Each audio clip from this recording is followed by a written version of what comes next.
City Council meeting. And we're going to start our meeting with a moment of silence. You could think about whatever you want. Just calm your mind, clear your head before we get started.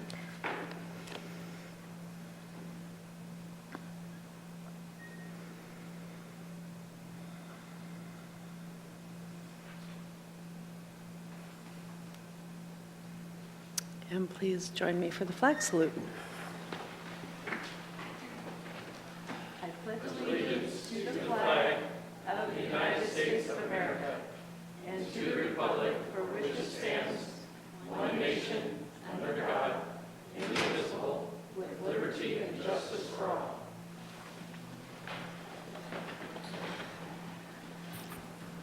All right, we're short a couple people tonight, so I'm going to call roll. Councillor De La Grange. Here. Councillor Lovelace. Here. Councillor Frazier. Here. Councillor King. Missing. Councillor Pell is in the back of the room. Councillor Riker. Here. Councillor Collins. Missing. Councillor Auger. Present.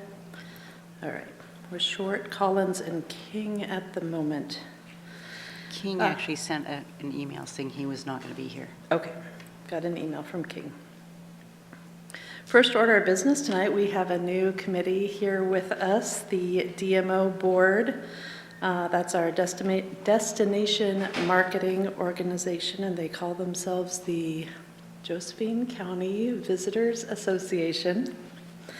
And we've been talking with the starter board for several months now, but they have appointed the full committee. So I'm going to read the names of the committee members, and if you're here, please stand up so that the council can see who you are and put a face with the name. Councillor Collins has just come in, so we are just short Councillor King now. All right, we have on the starter board is Doug Bradley is the chair. Hi, Doug. Josh Bennett, Hellgate. How about Melissa Vieira from Evergreen Federal? Hi, Melissa. Tamara Bushnell, CIH Riverside Inn Hospitality Group. Mandy Del Vaglio. Josie Malloy, Chamber of Commerce. Nope. Okay, Ashley Cruz, Weekend Beer Company. Hi, Ashley. Brittany Doyle, Airbnb host. Hi, Brittany. In the back. Ashley Wells, Troon Vineyards. Hi, Ashley. Corey Marr, Orange Torpedo. Good for him. Sydney Mitchell, Shoefly. Hi. Hyla Lipson from Grants Pass Art. Not tonight. Lindsay Jones, Illinois Valley. Valerie Lovelace is our City Council liaison, and then Darren Fowler here tonight. He's the County Commission liaison. Welcome, thank you for being here. We're looking forward to seeing what you do. I think the first order of business is to hire I don't know if you call it a CEO or a president. Doug, did you want to say anything?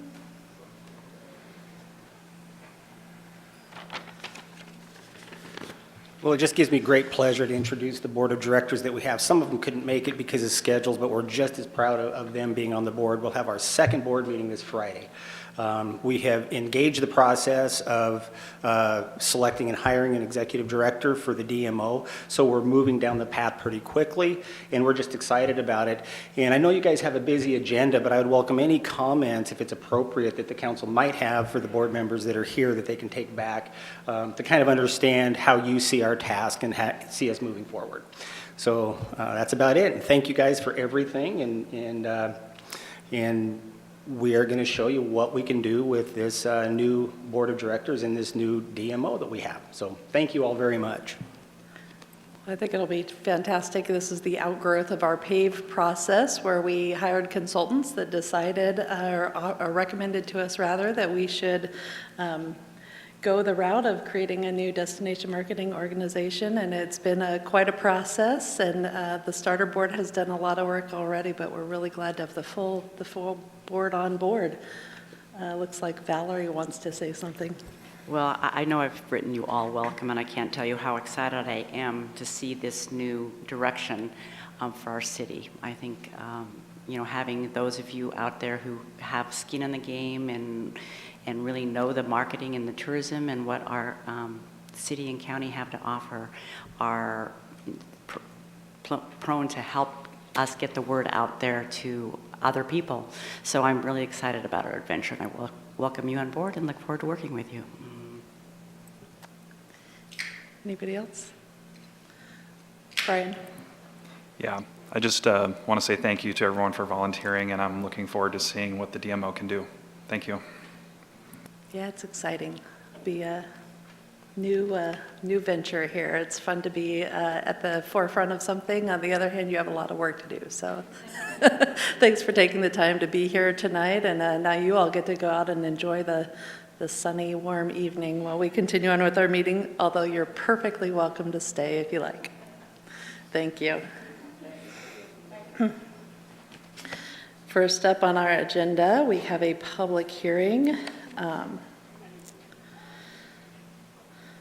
for the approved fiscal year 2022 budget and to discuss the use of state revenue sharing amounts. And it looks like our city manager, Erin Kubik, is taking the stage.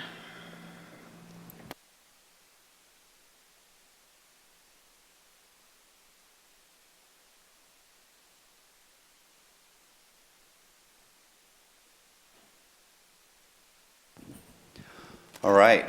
Good evening, Mayor, council members, and members of the public, staff. It's my pleasure to present to you the proposed and approved fiscal year 22 budget that we're looking for adoption this evening.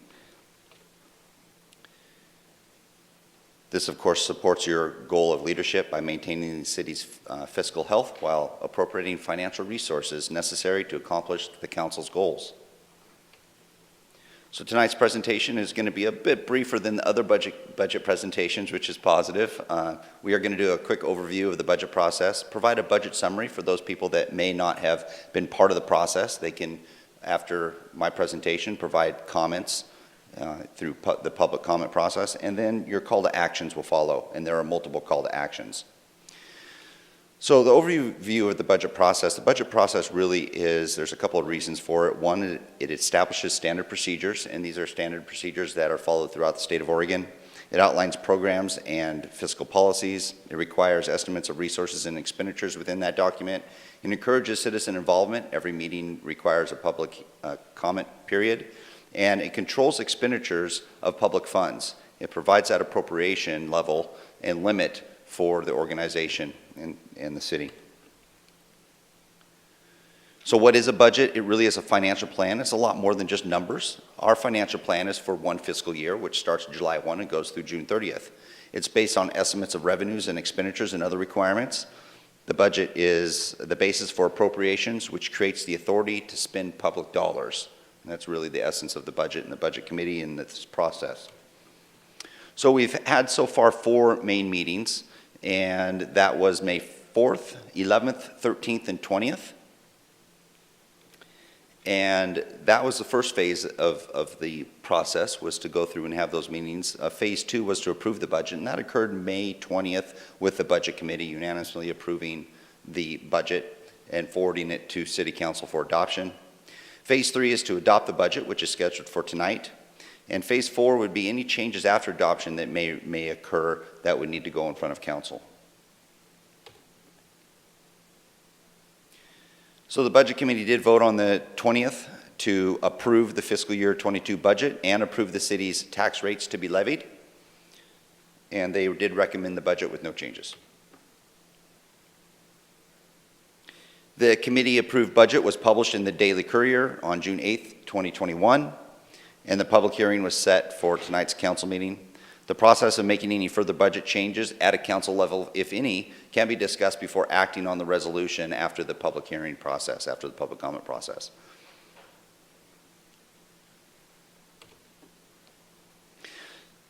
One of the things we also have to recognize is not only the budget, but part of the budget is state shared revenues. This is something that all municipalities get in some form or fashion. They're normally allocated through a population base, per capita base. And the state shared revenue law does require annually us to declare our intent to receive those revenues. And so this is part of the process for this evening also. The Budget Committee did hold a hearing on May 20th to meet the statutory requirements of this. And the state shared revenues and percentage of state liquor tax collections is included in this. The use of funds, what are we utilizing the funds for? Part of that is through general support, and it is spread through the general fund. And then also fiscal year 22 revenue, we're looking from a state shared revenue perspective of receiving $440,000. So the state shared revenues that we're talking about in this specific instance is your liquor tax. Of the $440-some thousand, the state appropriates that to each individual community. They start off with about $519 million, and then it gets trickled down through the different agencies, the Oregon cities, state shared revenue account, Oregon counties. They all get a little piece of this tax revenue.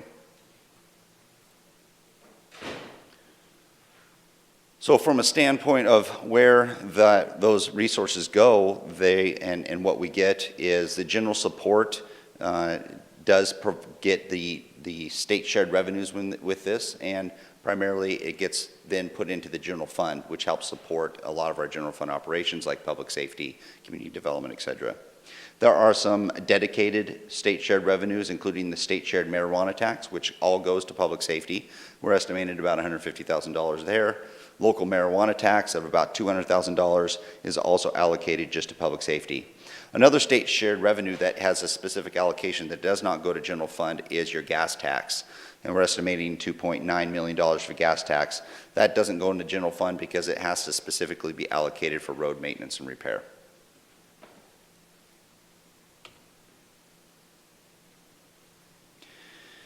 The budget is a very important piece when it comes to the strategic plan. The strategic plan really guides the budget. You're very familiar with that process, but receiving information from the public, from the community, from the council, from yourselves, you do develop the strategic plan. The strategic plan, from there, a work plan is developed, and from there, a budget is providing the allocation of resources in order for you to achieve your goals that are in the strategic plan, which helps make actually developing the budget relatively easy because we have true guidelines that council has provided to us to apply those resources to. So from a standpoint of budget parameters and our fund policies, we have fund policies which try to make sure and assure that we have healthy accounts in all of our departments. So there's reserve policy compliance that we try to adhere to. Back in fiscal year 20, we had everything in green, means we were within those fund policies. Now the fund policies say general fund 30 to 40%. What that means is it means the general fund has a contingency fund of 30 to 40% put in the bank in essence that's specifically for general fund. And water is 25 to 35% of their budget, et cetera. But down in garage operations, it's yellow. It was yellow because it was a little bit underfunded. It was below that 25%. But in the years past, it sort of was too. So we've slowly been building up to try to get that garage operation within fund policy. And we did in fiscal year 21, where everything was in green. Now, yellow doesn't necessarily mean negative. In this situation for fiscal year 22, administrative services and information technology is in yellow. That means they're outside their financial parameters, but they're outside the financial parameters from being on the top end of the financial parameters, which means that we could lower the internal fund that we charge out to everyone else, which is a benefit to the whole organization. So we'll be doing that and getting administrative services and information technology down so they're not outside that 15 to 25%. Again, being over 25% in those two cases.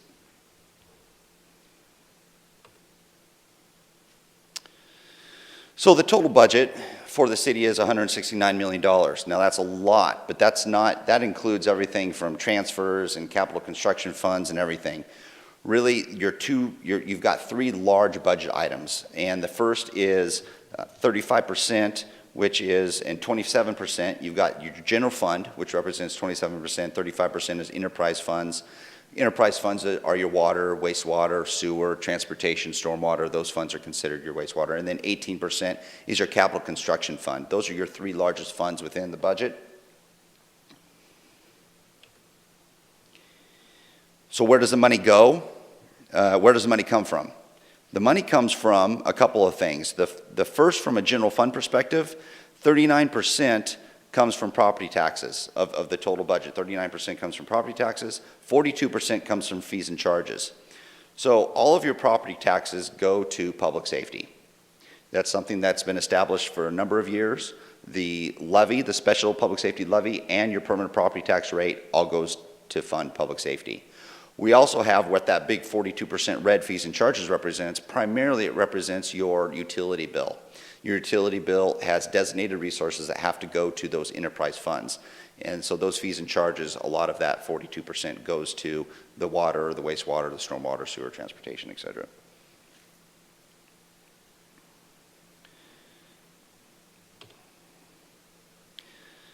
So of the about 45 million or so that it costs to operate the city versus the 169 million for the total budget, what are the big program costs that the city is dealing with? The largest program cost is public safety, and that's what this graph shows. Public safety being the largest cost, followed by water and wastewater, and then policy legislation. Now, why is public safety so expensive? Well, public safety is about 50% of our FTEs, so they're a large portion of our personnel. It just requires a lot of personnel to have police, fire, support services, dispatch, records, etc. So they do represent the largest portion when you look at different departments within the organization. And again, all of that blue is funded through general fund dollars and all of your property taxes. When you look at the general fund expenditures, sort of like public safety or community development, we don't have a lot of big capital expenditures like a water treatment plant to operate. We have office space and other things. We have vehicles, but we don't have huge capital expenditures. So the majority of the expenditures in general fund comes from personnel, because it requires personnel to process building applications. It requires personnel to patrol the roads. It requires personnel to respond to fires. So that's the largest expense in general fund, is the personnel. Now, enterprise funds are those utility funds that represent your utility bill, your stormwater, your streets, sewer, etc. Now, there is a large personnel cost, but there's also even a larger transfer cost, which you see down there, and that's transfer to capital and that big expense that it requires to have that huge infrastructure. We've got a huge amount of infrastructure in all of these items, whether it be transportation in all the streets, whether it be water treatment and all the collection, or whether it be water and all the distribution within under the ground that you don't see. There's a lot of inventory and costs associated with that. So in summary, with regards to the budget, the general fund and other operational funds are fiscally healthy and balanced and financially stable. That was not necessarily always an easy task. Council did make a very strategic effort to make sure the budget was balanced for this year, and making sure that we were able to maintain a public safety levy to $1.79 by taking a strategic look at the level of services and changing those up a little bit to make sure we do have healthy funds, especially in the general fund. So past council and staff actions have put us in a good position. We recommend that we continue to be fiscally conservative and sound in order to do that. We return approximately 6%. Each department division returns about 6% of their budget back, which helps keep us healthy and keep us within those fund balances. We have presented a balanced budget. The capital budgets do address the major technical issues and council priorities, and we need to continue to meet the challenges ahead as we try to maintain service levels. This concludes the closing of the budget message, in essence, for tonight's public hearing. But before I do conclude and turn it over, I would like to thank everyone for the teamwork, and that's council, that's staff, that's the community, that's all part of this process. Without their support, we wouldn't have such an excellent guiding document. And also special thanks and shout out to finance, Mindy and Adam and all of your crew, the dedicated hours within that 3 to 4 month period that was just extra focus you had to be, along with all the department heads, in order to meet all of our internal timelines. Thank you very much for that. After this is ultimately adopted, we will be, because we've had a good process and we've got, I think, a strong budget, we will be submitting to the Government Finance Officers Association a Distinguished Budget Presentation Award for hopefully our 37th year in a row. So with that, that will conclude my presentation, and I'll turn it over to you, Mayor, and to the public comment period. And then I've got a couple of slides following in the agenda. We have a couple of council action items that I'll highlight for you as we go through that process. Thank you, Aaron. Nice presentation. Council, do you have any questions before we open it to the public? Kurt? Not a question, just a comment. I was going to say this, I've said it before. Been through this budget review process 4 times, and I just want to say thanks to Aaron and the staff, because I think this was the best presented, most clearest, most understandable budget process that I've been through. So thank you. Thank you. Valerie? Yes, I would also like to compliment the staff, and I know how hard this is and how much work it entails. But also, on the higher note, I was really excited to see when I saw the yellow up there in the future, in the year 22, for IT and administrative services. I've been trained to look at yellow and think, oh no, that's not a good thing. So I was really encouraged to see that we were on the upper end of the contingency. And I'm going to assume that was from efficiencies that will be coming down the road from technology and from staff. So I wanted to say a shout out. It was nice to see. Thank you. Thank you. All right. Is there anyone from the public who wanted to speak on this issue? No. It's such a sad, quiet public hearing. All right, we'll now close the public comment period. And Aaron, were you going to do those other slides right now, or are you just referencing later in the meeting? I can wait until we get to the council action aspect of it, and I'll step up and I'll have each slide which has a potential recommended motion also for it. Terrific. Okay. Thank you. Thank you. All right, next up we have another public hearing regarding a street sign code appeal from Jim Siegel Automotive up on 7th Street. Looks like Brad Clark is coming up.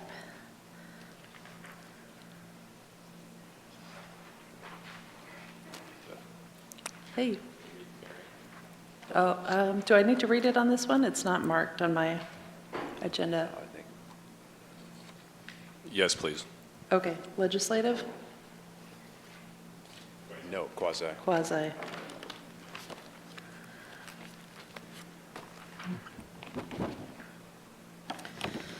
All right, at this time, I will open the public hearing to consider an application filed by Jim Siegel Automotive. The application is to consider a street sign code appeal. We will begin the hearing with a staff report, followed by a presentation by the applicant, statements by persons in favor of the application, statements by persons in opposition to the application, and an opportunity for additional comments by the applicant and staff. After that has occurred, the public comment portion will be closed and the matter will be discussed and acted upon by the council. Is there anyone present who wishes to challenge the authority of the council to hear this matter? Do any councilors wish to abstain from participating in this hearing or declare a potential conflict of interest? Are there any councilors who wish to disclose discussions, contacts, or other ex parte information they have received prior to this meeting regarding the application? In this hearing, the decision of the council will be based upon specific criteria which are set forth in the Development Code. All testimony which apply in this case are noted in the staff report. If you would like a copy of the report, please write that on a note to the city manager and one will be provided. It's important to remember that if you fail to raise an issue with enough detail to afford the council and the parties an opportunity to respond to the issue, you will not be able to appeal to the Land Use Board of Appeals based on that issue. The hearing will now proceed with a report from staff. Thank you, Mayor, Council. Good evening. We see these sign appeals a couple of times a year, so here is, I think, the first one for 2021. This is an application submitted for the Jim Siegel Automotive, the north end of 7th Street, 1601 Northeast 7th. And this is an appeal of provisions that are in our municipal code, specifically in section 9.21, and they're requesting an existing freestanding sign to be altered on the subject property. It is zoned general commercial. The altered sign will exceed the maximum of 100 square feet of sign. There is an existing sign, and I'll show you that a little bit later, that's on the property. They are going to be continuing to use the existing poles that are of the sign there, but all the rest of the existing sign would be replaced. The relationship to your council goals is to encourage economic opportunities by facilitating an environment to encourage business prosperity. So the proposed sign area, as I mentioned, that does use existing support structures is 151 square feet. And the code says 100 square feet is the maximum for an individual sign. So it's about 51 square feet over what the code says. It is at 1601 Northeast 7th, right in front between 7th Street and the front of Jim Siegel Automotive. And the sections that they are appealing, specifically they filed an application for a sign permit, we deny it, and then they appeal it. So that's kind of how the process works. And it was denied based on these two sections of code there. One says that each parcel of land is permitted one freestanding sign. There are 5. And then the second one has a maximum allowed square footage of 100 square feet. And as I mentioned, they have 151.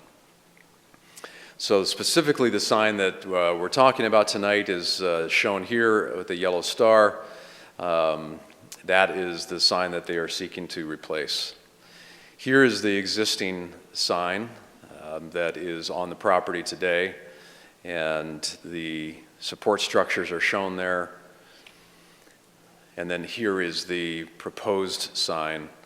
What may not be terribly evident is behind the open banner that is underneath the Jim Siegel, there is actually an existing electronic reader board. So that is going to continue to be in place on the sign. So that part doesn't really change, but the square footage of this sign does exceed, and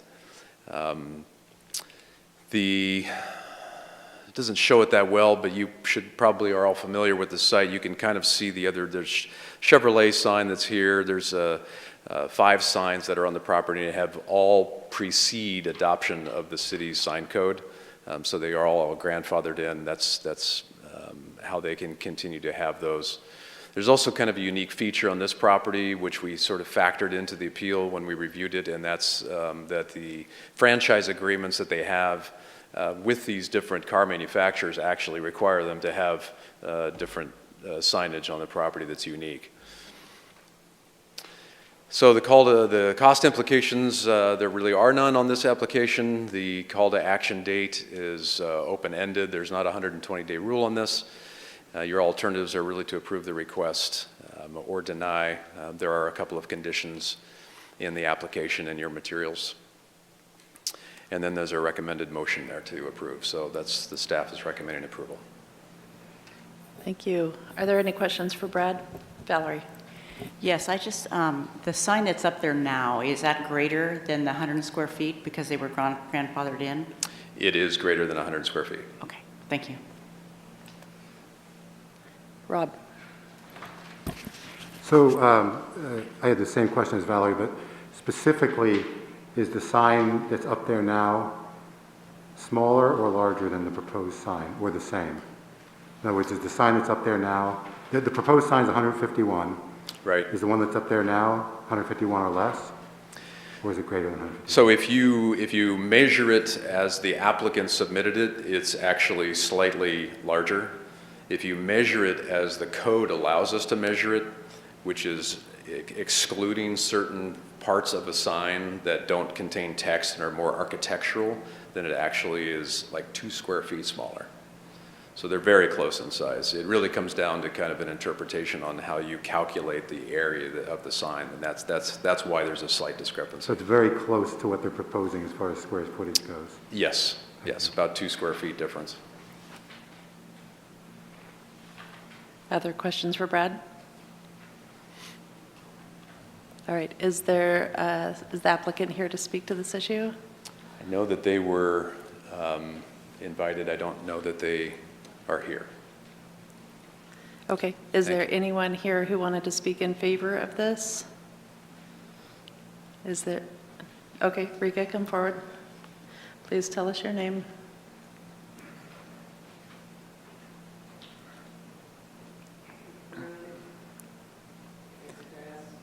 I think the mic, Thank you. Rika Brown, Grants Pass. I have long had a beef with the sign code since it was changed about 10 years back, I'm not sure. But this seems pretty simple. He is wanting to change basically just the lettering on his sign. And your code would require that he tear it down and put up a smaller one.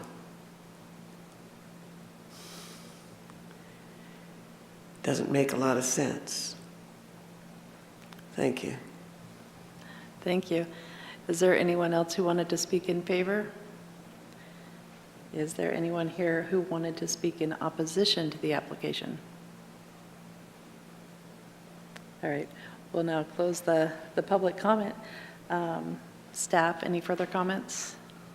Nope. Okay, council, this matter is now before you for your consideration, and Brian. I move to approve the request for the modification of the proposed Jim Siegel automotive sign at the proposed position and dimensions with the conditions listed in the staff report. Is there a second from Valerie? Thank you. Discussion? Brian, Valerie, anybody?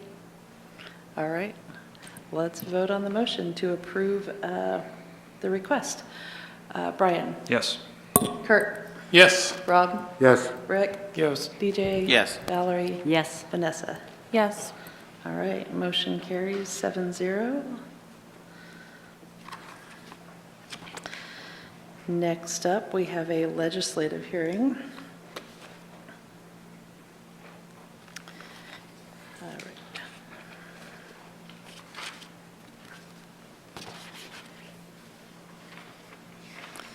At this time, I will open the public hearing to consider adoption of an ordinance that would amend Development Code Article 12, Schedule 12-2, Article 19, Sections 19.021, 19.035, 19.036, 19.040, 19.050, 19.056, and 19.072, and Article 22, Sections 22.100, 22.211, 22.334, 22.345, 22.403, 22.532, 22.600, 22.702, 22.704, 22.725. I should have just said the items on the agenda. 22.731 and 22.732.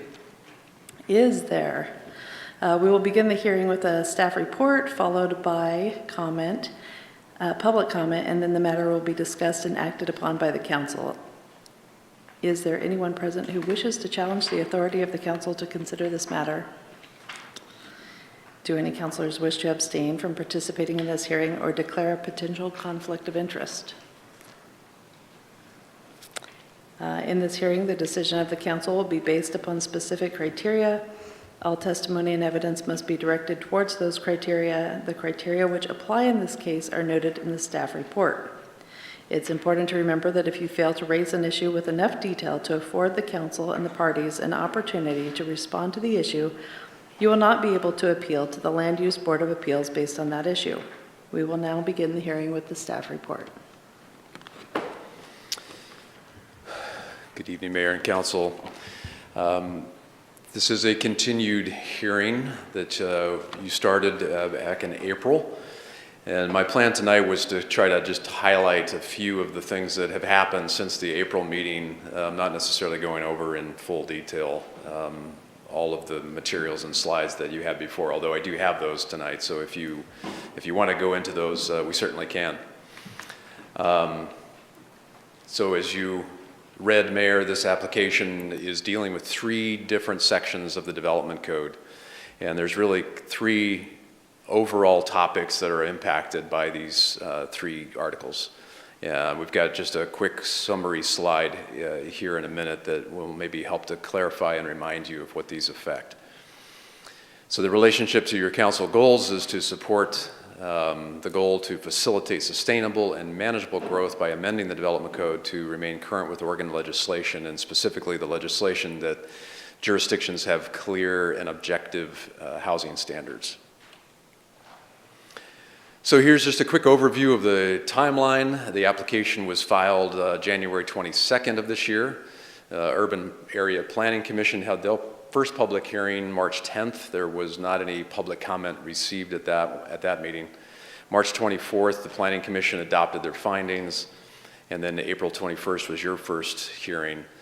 The main reason you continued it, there was kind of 2, the primary one being you wanted the Housing Advisory Committee to review the material. They had received it a couple of years ago,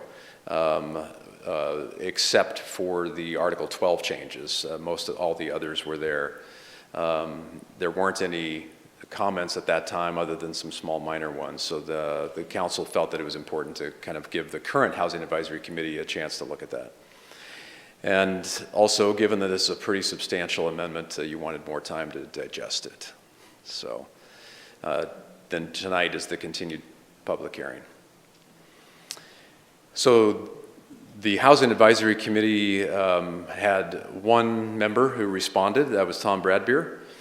And here are his main comments. So in Article 12, he asked the questions, why should the code continue to allow new manufactured home parks, cottage housing, and triplexes in the general commercial zones? And secondly, how will the commercial on the ground floor and housing above, in quotes, be impacted by this section?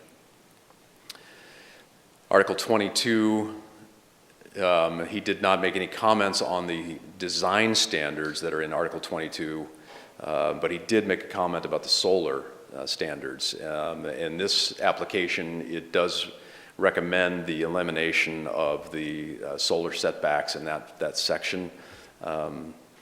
And I won't review all of Mr. Bradbeer's questions, but the last bullet there really kind of summarizes his position, which is that he recommends the development code protects solar access and that the section maybe could be rewritten to reflect some of the current energy codes and maybe other standards related to solar access, but not completely eliminated. So that was the comments that we received from the Housing Advisory Committee. So what are these changes? It's very difficult to summarize. There's a lot of material there, which I think Councilor Frazier made reference to at the last meeting. Article 12 is a fairly substantial change. It does remove single dwellings, duplexes, and individual manufactured homes as allowed uses in the general commercial zones. We have a GC1 and a GC2. And it would impact both of those. So it protects the development rights of all existing residences that are in the general commercial zone, which we have many, and I do have a map to kind of refresh you on that. And it would also protect any right, including building new accessory buildings, building new storage buildings, building garages, if you already have a single dwelling in the general commercial zone. Article 19 is more of a procedural article that deals with development, and the changes in Article 19 are really procedural in the sense of clarifying and making clear a couple of things that we already do, and that's that if you come in with a single family building permit or a duplex permit, you don't have to go through a separate planning process. You just submit your building permit, and the site plan is all reviewed all together at one time, so there's not a two-step process. This Article 19 kind of clarifies that, and it also allows, if you're coming in with a triplex, to also have that same ability to come in just with your building permit and not have to go through a separate process for planning. The end result there is really a timing issue. You save some time by not having to have that extra process. So again, I'm just giving high overviews on this. There's much more to look at and read in each of these articles. And then Article 22 is where we have specific guidelines. If you have a dwelling, a structure that has 5 dwelling units or more, then you would have to follow some of these design standards. We currently have design standards if you come in with 3 or more. So this does raise when those design standards kick in to 5 units. So if you have a single project and there are 5 units in it, then these design standards would come in, and they affect both the building design as well as landscaping, as well as the open space and parking. I wasn't going to go over this background slide again. This is just kind of referring to the Oregon Revised Statute that says what needed housing is, and if you have needed housing, you have to adopt clear and objective standards related to that housing. Here is the specific section in Article 12 in the code itself, which shows here under the 2 GC zone columns, striking out the single-family dwelling, the duplexes, and the individual manufactured homes as allowed uses there. This is another slide from your April 21 meeting. It shows approximately 934 acres of general commercial zone in the city, about 780 acres of which are more or less developed. We did do a new calculation between the last meeting and this one. Last time we showed you a 2008 number. The 2021 number is about 120 acres that are vacant. That uses the Josephine County Assessor data to get that calculation of what is considered vacant. So we have about 120 acres of general commercial land that is zoned at today that is vacant. There's about 145 acres of general commercial land that has single dwellings, duplexes, and manufactured housing. This is an aerial that shows just at a high level where those vacant general commercial properties are. So all of the green outline parcels, they're scattered along 6th and 7th. Here as you go on the east side of town and then along Rogue River Highway, you can see that there's a pretty wide distribution of where the vacant general commercial land is. The code today would allow for single dwellings, duplexes, and manufactured homes to go in any of these areas. And as I mentioned, if you add up all of those parcels, you come up with about 120 acres. And then this was just a zoom in on the Rogue River Highway to kind of show you what's an example of what's there today in the general commercial zone. That orange outline is the general commercial zone, and then the yellow is the single dwellings. We have a couple of the pink is where some duplexes are located, and then the blue we have the individual manufactured homes. So it's an integrated look out there today. As mentioned in the staff report, one of the main reasons for the proposed amendment is to protect that general commercial land for retail, for wholesale, and other kind of uses which the commercial zone is intended to do. It can be a challenge to zone new commercial land, particularly if you're up against existing residential. So this property is already zoned general commercial. The idea being to kind of reserve that. So the rest of the slide deck here is the same as what you saw in April 21 and reflects all of the detail specific to procedures and the design standards that are in Article 19 and 22. So I'm happy to go into those details if you want, but I thought at this point I would stop and see how you, Mayor, and the council want to do it. Do you have any questions for Brad? Brian?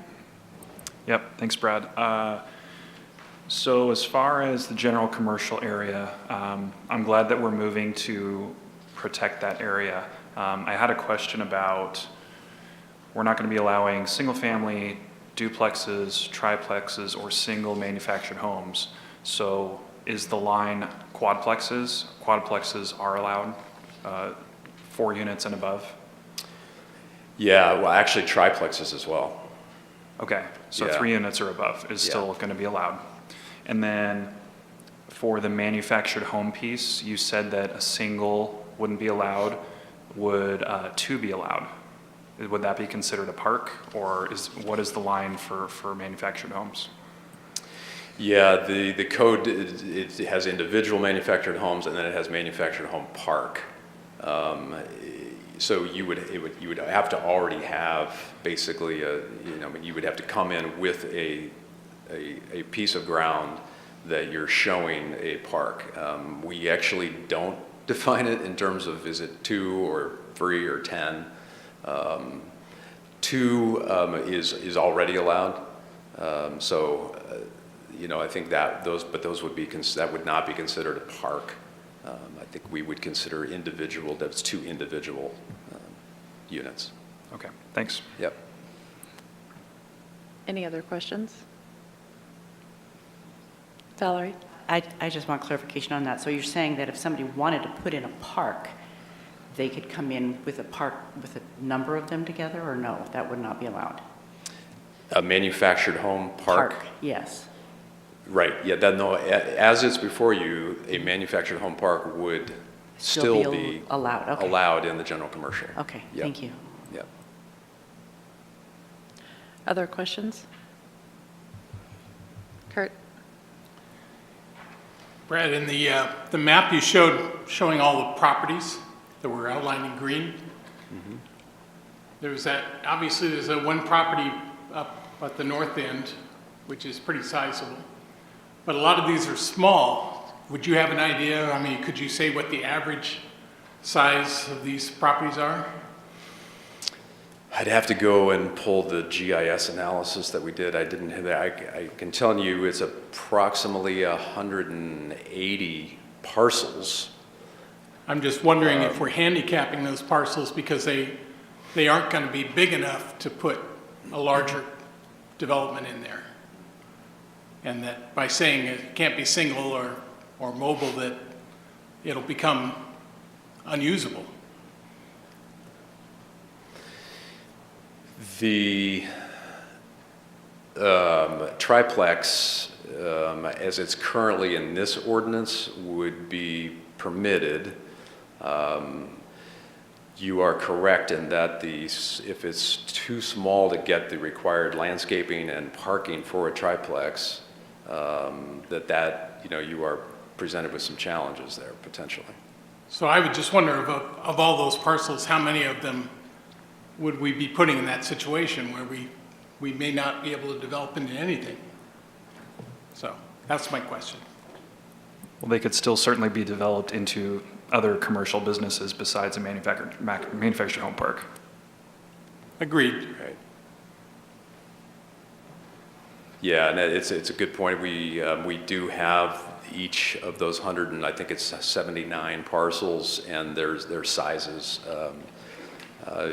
If you want, I can probably run a quick calculation to tell you what the average size of that is, but the average size probably isn't going to help you. Well, I You've mean, got a couple of large ones. if we had them within ranges so that we could say, yeah, we have this many over this size and we have this many within this size range, that might be helpful information. Thanks. Sure. Any other questions? Thank All you. right, thank you, Brad. We will open it up to a public hearing. Is there anyone who wanted to speak on this issue? All right, we will close the public hearing. Open it up to council discussion. DJ. I have just a couple concerns about the Article 12 and the general commercial zoning and the theoretical protection of that. I looked through Urban Area Planning Commission, their meeting in regards, and they didn't talk about that specifically.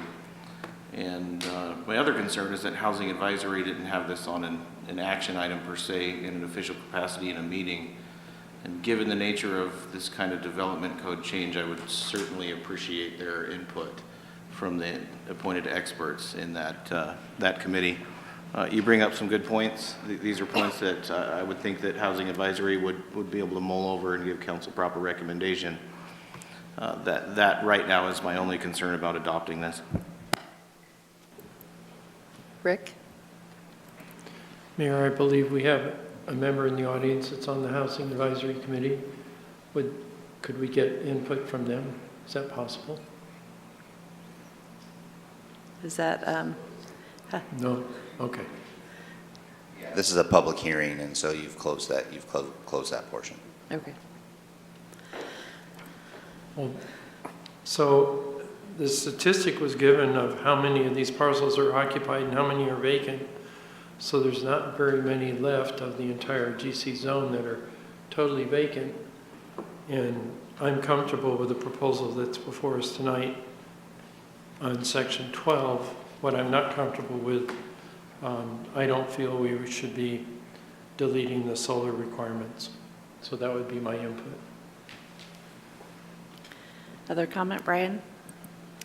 Yeah, I agree with Rick on the solar setback. I expressed that concern in the first meeting, and it's still here. And so I would be opposed to having that be a part of this amendment. I also am somewhat concerned with the GC and the level of protection we're giving it, specifically about the manufactured homes piece. So much so that it might be worth considering if someone wants to put in manufactured homes on a general commercial property, maybe we should consider having a minimum density for them to do so. That might be something to think about. I would hate for someone to come in with 3 or 4 mobiles on a huge piece of commercial property, and then, you know, our valuable inventory is diminished. So, and then on the other side, on the stick-built, I don't know if 3 units, a triplex, is a high enough threshold for me to feel comfortable voting yes on that. Other comments, DJ? I'd like to defer this public hearing to a date certain to allow Housing Advisory to have this discussion in official capacity and provide council a little bit more time to consider the change. That's a motion. Thank you. Is there a second? Brian, second. Brian with the second. Are you going to name a date or? Just going to leave that in the air. Getting some feedback about next meeting and what proper notification would be, et cetera. So if you're going to extend a date certain, you should pick a date. So a month from now would be the 21st, and that would provide an opportunity window, I think, for the Housing Advisory Committee to look at that potentially, or you can extend it to... Housing Advisory is meeting this Friday. I think we'd have to go to the next one. Okay, so then you'd be looking at August, and that would be the first meeting in August, which would be August 4th. I think that should be sufficient. All right, so the motion is to delay this until August 4th. Any further discussion? Valerie? I was just going to chime in and say Tom Bradbury, part of the reason his comments are up there is because he tried to go to there was not a quorum at one of the last meetings, and so he really wanted and had hoped to vet it with them as well. So I think this is a good decision. All right, any other comments? Okay, we're voting on delaying it to August 4th. DJ? Yes. Valerie? Yes. Vanessa? Yes. Brian? Yes. Kurt? Yes. Rob? Yes. Rick? Yes. All right, I'm going to delay that one to August. Next up, do I need to read the full admonishment here again?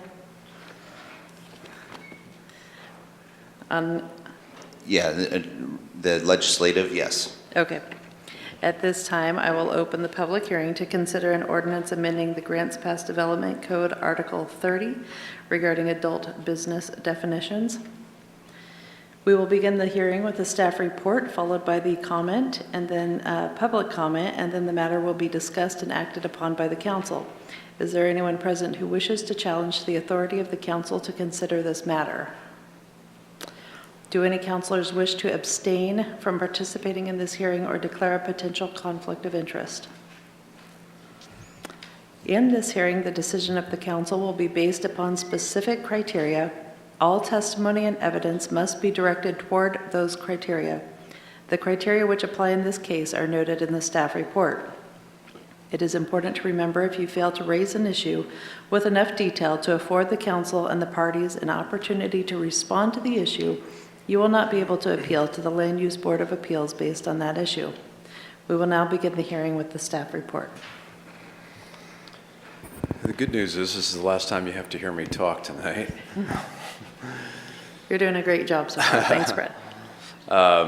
So the subject and summary of your hearing, adoption of this ordinance would amend the definition of adult business in the Grants Pass Development Code, Article 30, to remove the current restriction that prohibits minors to any portion of a building that provides age-restricted activities. Relationship to your council goals: facilitate sustainable and manageable growth by updating the code to reflect current and widespread practice of hybrid eating and drinking establishments in the city limits. So you have seen this several times in workshops in the past, and we actually had a public hearing scheduled for you a couple of months ago. So this is the official public hearing that you're going to be having on this. So a little bit of this background may seem familiar because we have talked about it at other workshops. But the original adult use ordinance was adopted in March of '94, and that ordinance created basically the same categories and the buffers that are in the code today. That applies citywide. There were amendments to the definition of adult use in April of 2014, and that happened under Ordinance 145604. And then Ordinance 175727 further amended the ordinance to add the marijuana facilities and their respective buffer areas, bringing the City of Grants Pass Code into conformance with the state requirements on marijuana. There was a couple of workshops, as I mentioned, January 19th, February 3rd, and then on April 7th is when the City Council hearing originally was noticed, and that's when City Attorney Mark identified a procedural error. We had a development code amendment that it had to receive the Urban Area Planning Commission recommendation first. So as you know, there was a large number of public in attendance at that meeting, and the mayor decided to allow for public testimony at that meeting on the topic, but the public hearing itself was canceled. In order to send it to the Planning Commission, which was done, and there was all the noticing required for that. Those hearings were on April 28th and on May 26th. They continued their hearing in order to kind of research more on their own and then come back at the May meeting with a different approach. It was at that meeting where they decided to make the recommendation that you have before you tonight. So the code has a definition of adult business and it has a definition of an adult use. The proposal that's in front of you tonight is only to amend the definition of adult business, because by doing that, you essentially affect the adult use because it refers to an adult business. So here is what the proposal is as was recommended by the Planning Commission. This is in section 30.020 in the definition section. So adult business, any person, group, firm, business, or organization except nonprofit corporations which are not open to the general public, which prohibits admission to its entire premises at all times to any persons younger than 21 years of age. So the proposal strikes the words all or a portion of, and it inserts entire premises and at all times. So what is the effect of this? Basically, under this revised definition, only a business that prohibits admission to its entire premises at all times. And you heard at your last workshop, OLCC representatives talking about minor permit number 1. That's basically what this is. Those minor, what OLCC calls minor permit 1, prohibiting minors from even entering the front door. So if you are that type of business, you're still completely subject to all of the adult use requirements that are in Article 14, including all of the buffer requirements. But if you are not that first minor classification 1, then you allow minors in the front door, and they're only restricted to certain portions of that building. That's what this code changes, and it basically would allow them to enter, and you would no longer be subject to those other buffer requirements. So this does include no longer needing to cite the business outside of those buffer zones, but it does retain all of the other standards that are in Article 14. As far as public comment, we did receive over 90 emails in your first meeting in April. That one that was canceled, those were included in the Planning Commission packets. The vast majority of those people were opposed to the removal of existing adult business provisions in Article 14, which is what was anticipated at the first hearing. There were some comments received in person at the Planning Commission meeting, both their April one and their May one. There was both comments in favor and in opposition. It was a mix for the proposal. Here's the criteria that you are required to use when you're making a decision to amend the code. We did outline number 4 does not really apply, referring to the transportation system plan. The others refer to consistency with the Article 30 and Development Code and Comprehensive Plan consistency. Staff and the Planning Commission did that analysis and found that this proposal can comply with that. So there's the call to action, taking public testimony tonight, and then a potential motion there. Thank you. Does anyone have questions for Brad? TJ. I presume this, but I'll ask you the question. Do we need to resubmit to DLCD on this change since it's different from the first proposed change? So the PAPA section, I forget what it stands for, the DLCD website does allow, once you upload a text amendment to them, to upload a modification as well, which we did. Okay, does that require the same 35-day wait period for them to review? No, that only applies to your first evidentiary hearing. Oh, okay. And then so there's no wait time between submitting a slight change, as you had mentioned, moving forward from here? That's correct. You have to upload the final adopted code amendment to that same website. Sure. But you already have a 30-day wait period, so that can happen during that time. Okay, so that's my second question. So we would, procedurally moving forward, if a change were to happen, we can expect a 30-day wait period between adopting and implementing an ordinance change. Is that correct? And then so theoretically, those wait times from DLCD and that wait time that we have to wait, they can happen in concert. Exactly. Okay, good, thanks. Other questions? All right, thank you, Brad. At this time, we will open it to the public for comment. Is there anyone from the public who wishes to speak on this issue?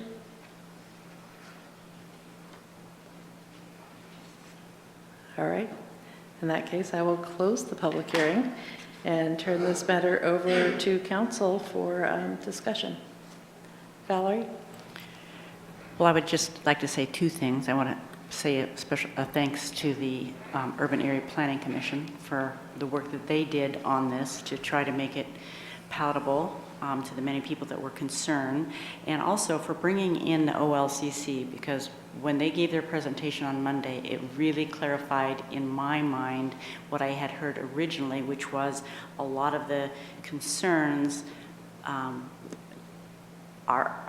that we've had in the past have been by the enforcement of the rules that OLCC has, by they're actively enforcing them, that a lot of the problems that we could have had in the past, or a lot of the concerns that people had in the past, are somewhat ended. So I feel very comfortable with this change. It does go along with the Code 1, so I'm going to move to adopt the Development Code Text Amendment for Article 30 definitions that revises the definition of adult business and have it read by title only, first reading. Thank you, and DJ has seconded, Vanessa with the third. Any comment, further discussion? All right, I'll just add before we vote again, thanks to staff as well as the UAPC for continuing to pursue this issue. It's been a little bit of a messy process, but I think we've come up with a good option for the council to consider here, and we're ready to vote. Valerie, on the motion to adopt. Yes. Vanessa. Yes. Brian. Yes. Kurt. Yes. Rob. Yes. Rick. Yes. And DJ. Yes. Motion carries 7-0. First reading, Karen.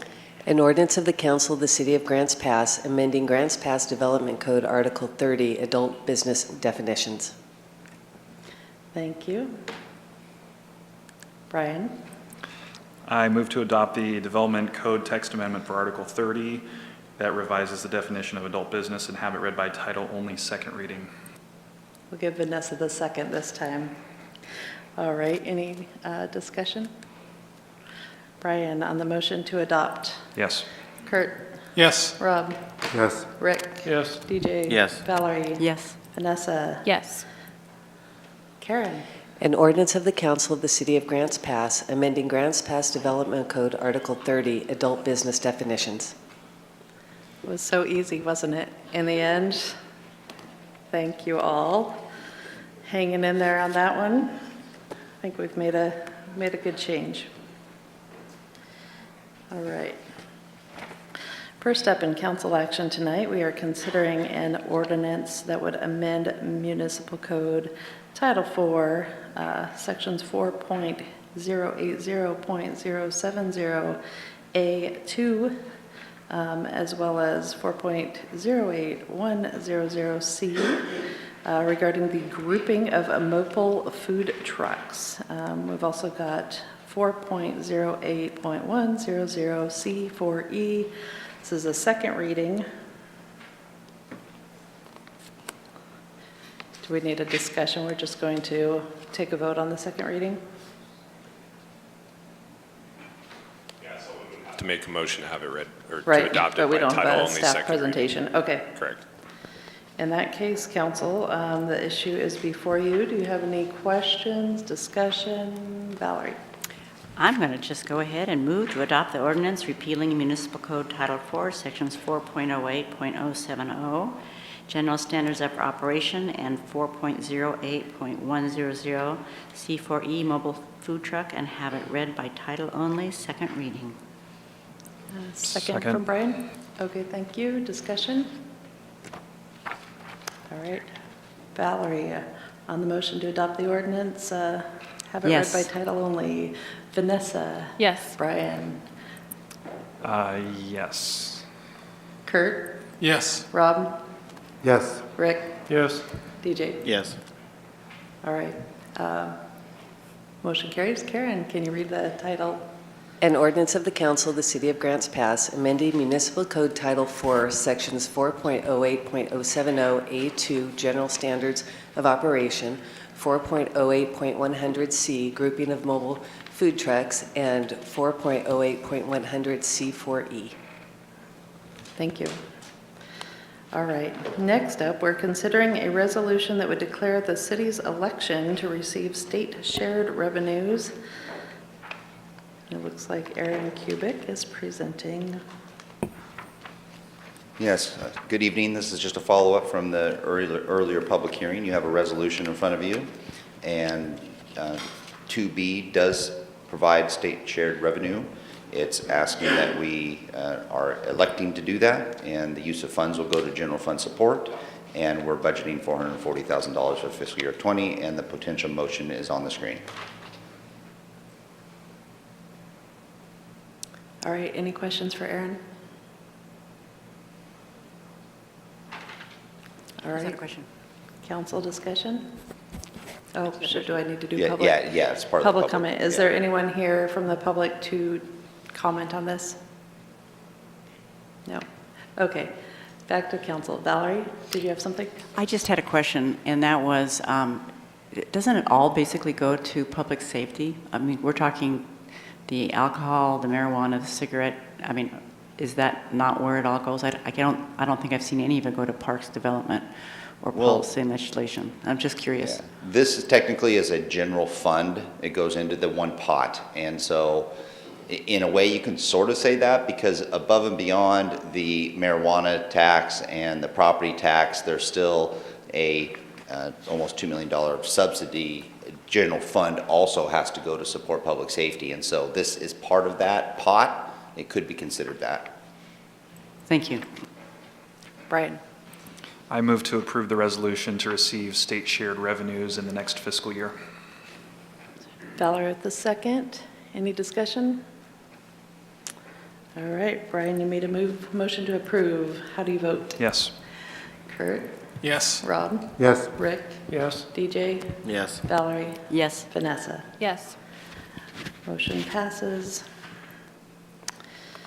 Next up, related resolution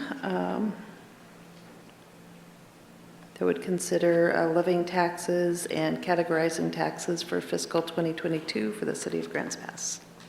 Aaron? Yes, Mayor, Council, and this one is specifically talking about your permanent property tax rate at $4.13 per thousand and the public safety levy at $1.79 per thousand, and the potential motion is in front of you. And again, both of these items, the permanent property tax rate, it goes to public safety, along with, of course, the public safety levy option, which is specifically in the language of the levy states it goes to public safety. Any questions for Aaron? All right, is there anyone from the public who wanted to speak on this? All right, council discussion. Brian? I move to approve the resolution to levy and categorize property taxes for fiscal year 2022. Thank you. Second, Vanessa. Council discussion. All right, Brian on the motion to approve. Yes. Kurt? Yes. Rob? yes, Rick? Yes. DJ? Yes. Valerie? Yes. And Vanessa? Yes. Motion carries 7-0. All right. I believe Aaron is still on board here. We're considering a resolution to consider adopting the budget. Am I in the right place? Adopting the budget and making appropriations for fiscal year 2022.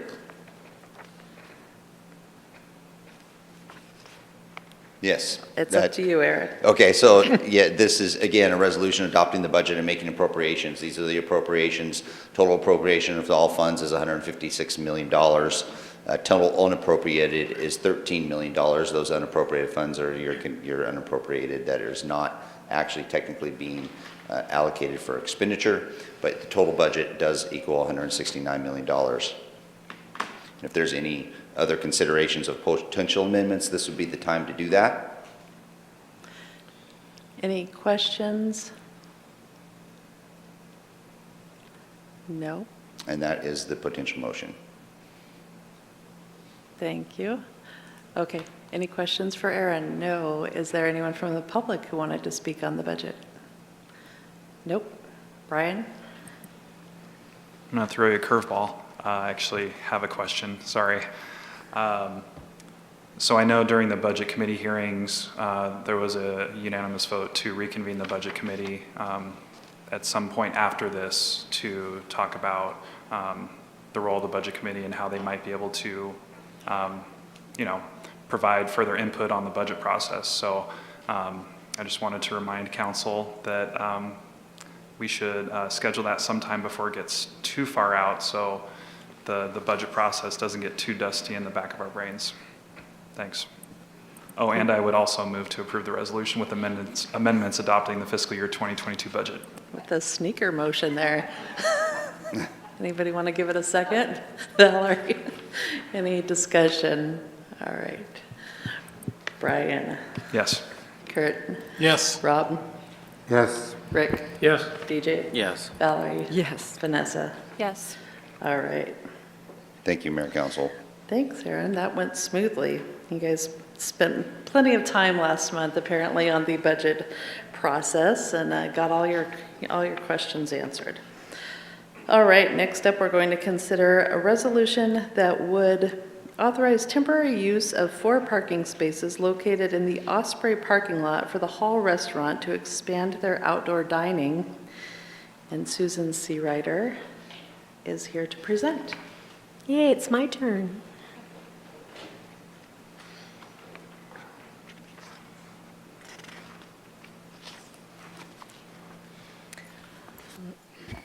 Good evening, Mayor and Council. This request is from the Hall Restaurant to use for parklet use for the Osprey parking lot. And the subject in summary is a resolution to approve the request for a temporary use of 4 parking spaces located in the Osprey parking lot to expand their outdoor dining at the Hall Restaurant. And the relationship to the council goals is to encourage economic opportunities by facilitating an environment to encourage business prosperity, investment, and economic opportunities. So the Hall Restaurant is located at 121 Southwest H Street, and they do have outdoor dining facing the city-owned Osprey parking lot. The purpose of the parklet program is to allow the use of city right-of-way to expand privately owned eating and drinking establishments into a public space. The Hall Restaurant is requesting to utilize the 4 off-street parking spaces located in the Osprey parking lot facing the restaurant's existing outdoor seating area. So the owner intends to place bamboo planters as barriers between the parking lot and the new seating area. So this is location of the parking spaces. So on the left is looking at the parking lot from the parking lot, and then it's looking at from the patio area where they currently have outdoor dining. This is the proposed site plan for the additional use of outdoor dining. And this is an aerial image of the parking lot. So you can see where the arrow is pointing, that is the parking spaces that the hall is asking to utilize. There are 2 handicapped parking spaces, 1 on each side, and those are going to remain handicap parking. And then there's a walkway entrance, and the hall is asking for the 2 parking spaces on either side of those handicap parking spaces. So to date, the city has allowed businesses to occupy a number of on-street parking spaces that align with the business's storefront. If the restaurant has 2 on-street parking spaces in front of their restaurant, then parklet barriers have been placed around those 2 spaces. The hall has 2 on-street parking spaces adjacent to their business on H Street, but they also have the Osprey parking lot spaces adjacent to the west side of their business. And this is a unique situation. That's why it's coming before you, because the city's temporary parklet program that we have in place did not envision this particular ask when it was first initiated. So the call to action is at council's discretion, and if the council does approve this, it's recommended that the 4 off-street parking spaces in the Osprey parking lot would be subject to the same time frame that you've allowed for the other on-street parklets, which is October of 2021.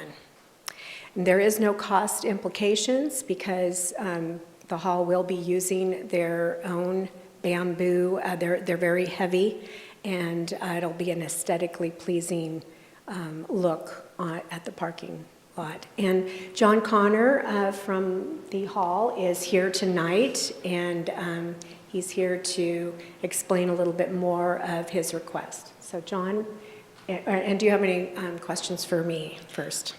Do you have a question for Susan? Rick? Thank you, Susan. Yes, I do have some questions. Okay. I know the answer, but I need some clarification. Are you able to go back on the aerial photo and zoom in? Yep. Oh, No, I don't think so. No, I can't zoom in on it. Oops, nope.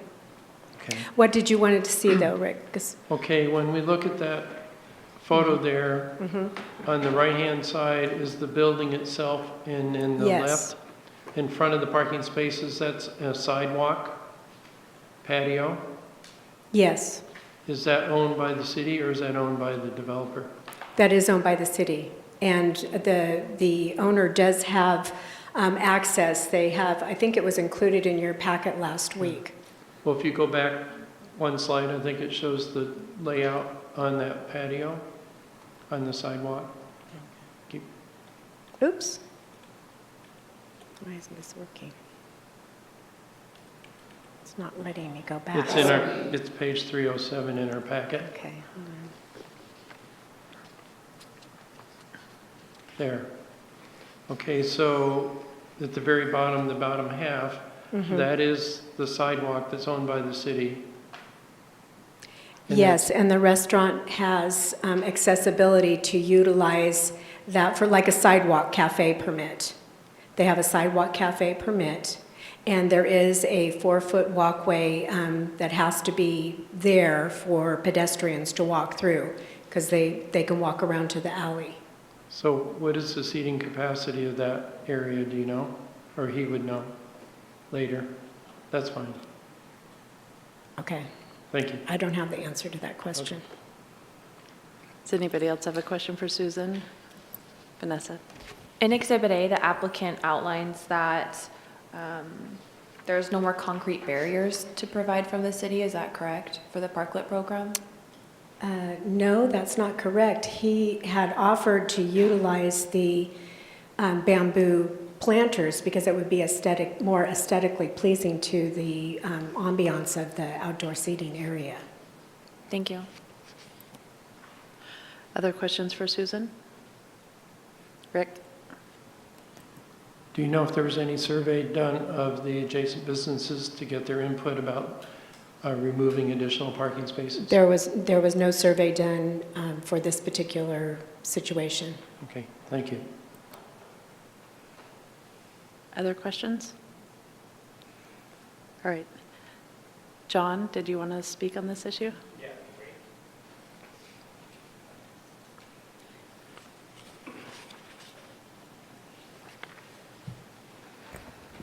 great. Thank you very much for having me here.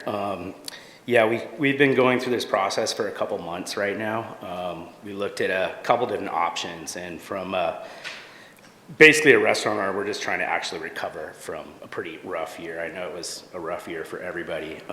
Regarding your question on seating, we are following all COVID regulations, so all spacing is based on 6 feet apart. And currently we're at a 25% or 50% interior capacity at this point too, but just based on the spacing of 6 tables, it's actually keeping us still at 25% capacity. So yeah, the timing is actually pretty critical for this. So we looked at a couple options here. One was the alley that's behind the hall, which is part of us. I actually spoke personally to every business owner there, and they actually approved it verbally to me, but I also knew it was like a permitting process to go through.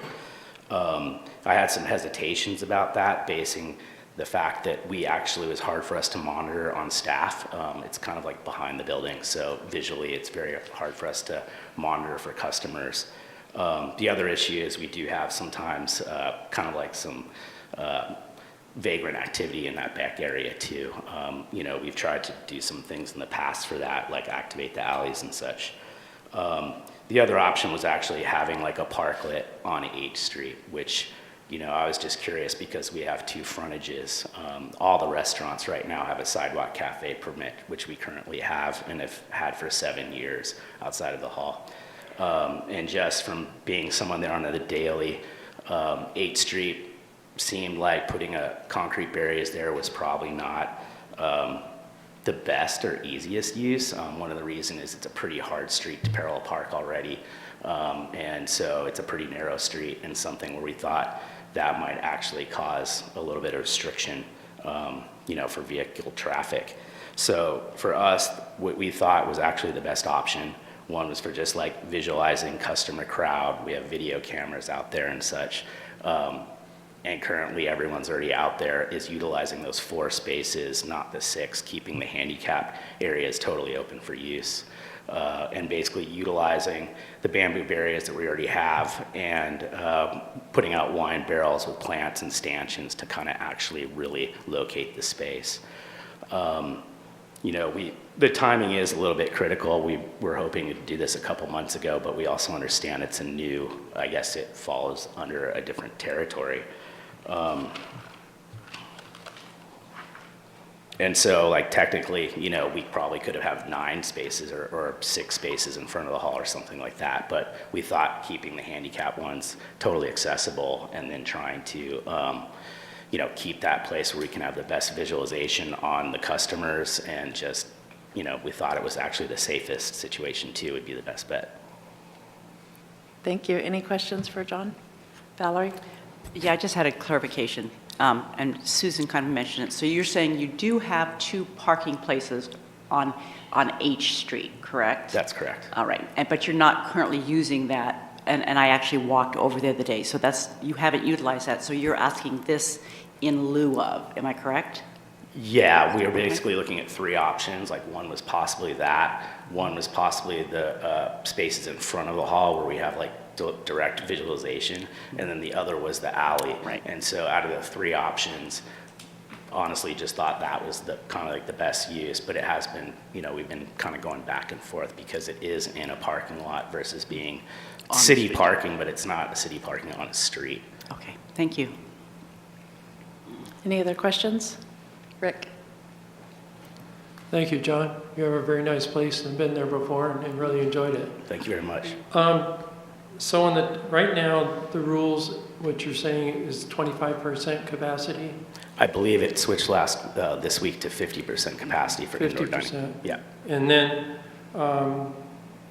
does that change the 21st, or that is the change, 50%? I believe from what I've read, just, you know, on the media, that on the 21st of June, possibly most restrictions are going to go away. Okay. I'm not sure, though. All right. Yeah. And then you have a first and second floor where you serve people? We currently do, but the second floor is currently closed. We've had just issues trying to operate during this time for staffing and other kind of like operational issues. So we've only utilized the downstairs at this point. Okay. And then last question. Does the COVID rule apply outside? So if it's 25 or 50%, you have that? There isn't a 25% reduction outside, but there's always a reduction on spacing of seating. So you still have to keep seats 6 feet away. And I believe it got increased in Josephine County from 50 to possibly 100. I don't know. But we've been under that restriction for 15 months. So. Okay, thank you. Rob? So currently, John, on the sidewalk on the H Street side of your building, there's probably room for 3 tables, and you don't use them at all. Why is that? You don't use that space for tables at all? One of the reasons is because we have the other space would actually, again, it's just accessibility. It's easier to serve our customers, and it's less of a throughput of sidewalk traffic. So it just makes more sense operational. You know, if we were going to do that and then also extend out to the street, which is part of the parklet program, I just see it being more, I don't know what the right word is, but it would take up like valuable parking for just on 8th Street too. So I just thought this would be a much easier flow. Yeah, I'm not talking about parking. I'm talking about just the sidewalk. Right. Like every other place has sidewalk seating. Yeah. But you're not choosing to do that on H Street. We are doing it. It's just not on 8th Street. We have it basically on the sidewalk that's at the front of the hall. And technically, I mean, we could do the alley too, but again, it's just trying to give our customers the best customer service, make sure everything is visually seen, through OLCC regulations and that too. So the drawing up here is actually not accurate as to what you provide now. I'm talking about not the additional spots in the lot, but the 6 tables there is actually not what I've seen at your place. I've seen on the right side of that drawing, which would be on the side of your building, the north side of the side of your building. In other words, the right side at the bottom of that. there's 4 tables there now. And the thing that, the reason I bring it up is that there's definitely, based on your current spacing, there's room for a 5th table, easily. To the right of the group of 3 that you have at the bottom, there's definitely, at your place now, there's 4, and there's definitely, based on your current spacing, room for a 5th table. I'm just wondering why you don't use that space. Because it's empty now, the space is empty.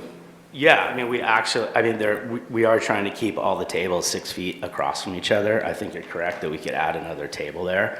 But we try not to be on 8th Street proper with the tables and such. It's actually still, it would be on the side of your building. Like this drawing is not, exactly accurate, but there is room for a Absolutely, but yeah. I'm trying It's to... not using it. Absolutely. I'm just trying to recoup. I'm just trying to use the parklet, what you guys provided this year to actually increase sales. We lost 80% of sales. So it's like I'm just trying to utilize it for the last couple months. One of the concerns we have from a restaurant ownership, and I'm sure everyone is concerned about that, is wildfires. And so this window is trying to do it as soon as possible, because then everything will most likely be indoors, which we ran into a big problem with in September, unfortunately, last year. I think the question here is really just whether we're going to allow them extra space in the parking lot and not try to rearrange the layout of their restaurant. Do we have any other questions? All right, thanks for being here, John. Thank you very much. Is there anyone from the public who wanted to speak on this issue? Please come forward and tell us your name. Of 3 minutes on the light, and there's a warning light at 2.5 minutes. Am I done yet? My name is William Williams. I'm a resident and citizen of Grants Pass. I don't do any government talk. I don't know how that works. Very simple logic. Common sense. What I'm hearing here makes perfect sense. I certainly understand the hardships the restaurant owners and service providers are under due to the COVID. I'm very sympathetic to that. The only question here is we're talking a temporary permit to allow this gentleman to continue or expand his business, which I think is fine. What I don't see, this seems open-ended. It's a temporary permit. Does temporary mean permanent? Is there a time limit? How does this work? That's my question. Thank you. Susan, I believe we are doing the Parklet program until, is it through August or October 1st? Or excuse me, the end of October, the beginning of October? October. And then I did have another question for you. If the hall was asking for a parklet on H Street instead of what they're requesting in the parking lot, would that be automatically approved? Well, that has been discussed at a staff level because we had a call out to all the restaurants letting them know that we were going to do the Parklet program a couple of months back. And there have been, there was one other restaurant that expressed Parklet interest. So we were going to maybe send out another email to the restaurants and kind of have it all at one time. So if it was going to be on H Street, we would want to make sure if we're going to install those, that others, this was a second chance for restaurants to be able to do that. And so there was a window that has yes, the closed window closed, correct. Because we have to move the large concrete barriers, yes. And there's some effort involved in that, but there's some potential of opening that up again. That we have talked about that at a staff level okay. And how to go about that. Because we don't want to okay. keep on like every week install another barrier. That takes a lot of, staff time and arrangements to close down the street and everything like that. If they were to go with the standard Parklet program, how much space does a business get? They get the full frontage of their restaurant? Well, using the Horny Goat as an example, they have 2 storefronts, and they're using more than just 2 parking spaces. Their parklet extends out, and I think even the Bohemian extends out beyond their actual space. They're a very small space, but they have, I believe, like 3 spaces. They got permission from the Museum of Art to extend that out. So, and I think John Connor, he was concerned about the narrowness of H Street and he already has his outdoor sidewalk cafe all set up very nicely, and he just thought that it would be a better aesthetic-wise. It's still city parking, whether it's a parking lot or a parking street, so was his thinking. Sure. Well, and for the purpose, it sounds like, of managing his business, having his wait staff attend to one area is much simpler than going out also to those H Street tables. Yeah. Any other questions from council? All right. Thank you. We've already opened it up for public comment, council discussion.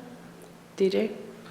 I move to adopt a resolution to approve the request for temporary use of 4 parking spaces located in the Osprey parking lot for the Hall Restaurant to expand outdoor dining.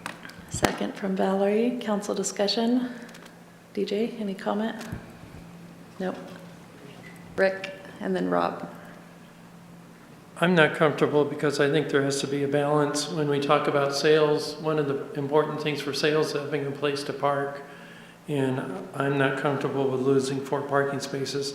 I would be happy to sit down with the owner and help lay out a different plan and possibly rearrangement of the tables that actually might get more seating. But also, I believe on Monday, we may have a relaxation on some of the COVID requirements. So, again, I'm not comfortable with losing the parking spaces at this time. Thank you. Rob? Yeah, I'm going to vote to approve this request. I really wish it'd be easier for me to have done that if Mr. Connor was using the existing space that he has, and I'm not even talking about the H Street sidewalk. On the side of his building, there's a wide open spot for an additional table that's empty right now.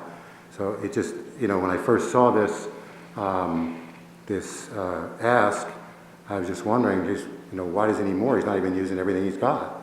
But that's, for, I guess, him to explain to himself, and maybe he will actually use that space, but I'm going to vote to approve this. Valerie?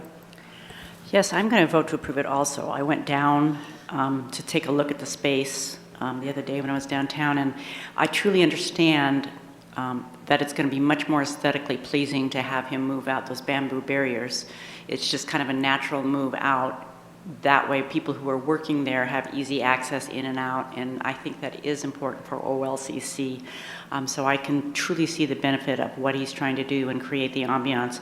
I'd also like to give him credit because as I was walking around the downtown area, one of the things that we've always complained about was the fact that parking is an issue. But I will give the hall credit because if you walk over to the private parking area, they have actually rented 10 extra spaces of private parking for their employees so that their employees do not take up downtown parking. So I think he deserves credit for that as well. So I'm going to vote in favor of it because I think it is good use of that particular area, and I would really like to see him succeed through this COVID mess.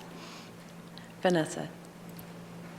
I think this kind of is thinking outside of what we originally planned for the Parklet program, and I think that may better serve us at the end of the Parklet program when we reevaluate how it worked for the downtown area, and if we prefer to reroute pedestrians onto the street or if we prefer to have tables on the street, what that might look like. So I think that this may provide another layer of variety to that assessment when we're done with this program. There also is the salmon lot just diagonal to the Osprey lot, so I think that's kind of a forgotten about parking lot, but it is there and it's often empty when I'm in that area. I do feel more comfortable with approving the resolution as presented this evening because H Street is really a very narrow street, and unfortunately people drive really fast on that street, so I think that this is more safer for the patrons of that business, and I do hope that you guys can recover from your recent fire. I'm sorry to hear about that. Mm-hmm. Brian? Yeah, I just wanted to support Vanessa's comment. We're losing 4 parking spaces for a temporary period, a matter of months. And it's also a really good opportunity to promote people using the salmon lot because it's right there. It sees hardly any use. I mean, if we can slap a sign up there at the exit of that lot, pointing people to the salmon lot, that'd be fantastic. Kurt? I guess I want to just throw in, I think it's kind of a red herring to worry about the H Street side because my experience with that location is it's too shady. In the evening, you get some breeze going through there. It'd be too cold for most people to sit there and eat. So this makes a lot of sense. Any other comments? I'm going to have you check the temperature in August and get back to us on that one. Or maybe even later this week from what I've heard. We have a motion on the table to adopt the resolution to approve this request. And I believe it was made by DJ. How do you vote? Yes. Valerie? Yes. Vanessa? Yes. Brian? Yes. Kurt? Yes. Rob? Yes. And Rick? I'm going to be odd man out and say I want to preserve the parking, so no. Motion carries 6-1. The request is approved. Thanks for your work on that, Susan. And we will reevaluate this whole parking program, parklet program rather. See if we can make it better for everyone in the future. Next up, we're going to consider a resolution authorizing the city manager to purchase and install 3 Portland loos. Thank you, Mayor. Jason. We have a new presenter tonight. It's Jason Kennedy, our Public Works Director. Thank you very much. So I do have a very brief presentation to recap what we have talked about over the last few months on the Portland loos. And what I wanted to illustrate was our original quote that we had came forward to you with, which listed 3 Portland loos total at $320,420. The council had requested several options be added, and we went back to the manufacturer to get that quote revised. Some time had passed as there were several other projects going on, and that quote had increased by a fairly significant margin. And as you recall, we were partnering with Josephine Community Transit as they were purchasing and installing 2 of these, of which Scott is still moving forward with that purchase. And when we purchased 5 as a set, we all got 5% off each unit, which was helpful to keep that cost down. So material escalation definitely has led to that price increase. There is a skilled labor shortage, COVID interruptions in manufacturing and material supplies, foreign metal trade disruptions. The cost had escalated, as we told you previously, $18,240 per unit. And that did include, that was with our 5% discount applied. Each restroom was outfitted with the options as listed, the baby changing table, the trash can, and sharps containers, as well as the recessed hand wash, which is and the cold air dryer, which is accessed from the outside, not from the inside. And the total for all of those options was $9,195. And also, as you recall, solar was an option that was listed. We did talk to them. They really didn't recommend the solar option, or especially the hybrid option, as battery life was questionable and they had to be replaced.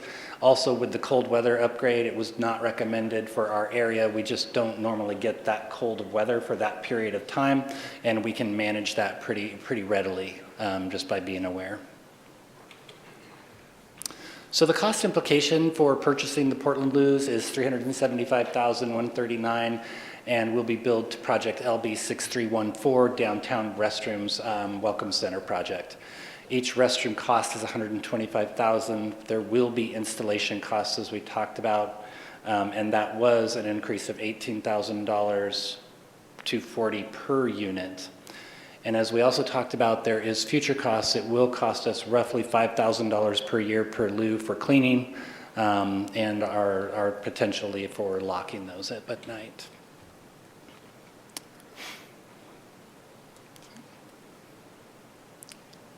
And a more detailed breakdown of those costs. Thank you.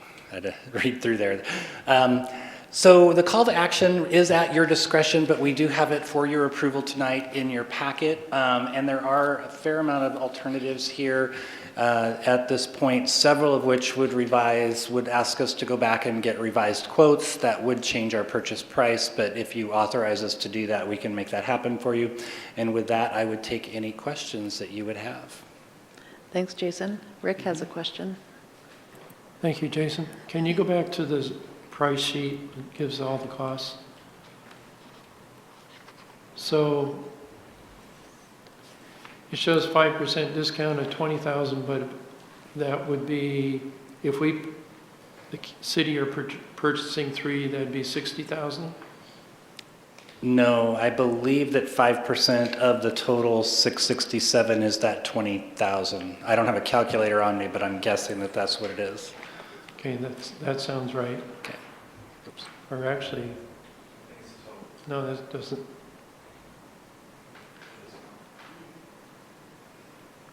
Doesn't sound. Hang on. So, if we Sorry were to about that. reduce that to 4 units, then we lose our 20% discount.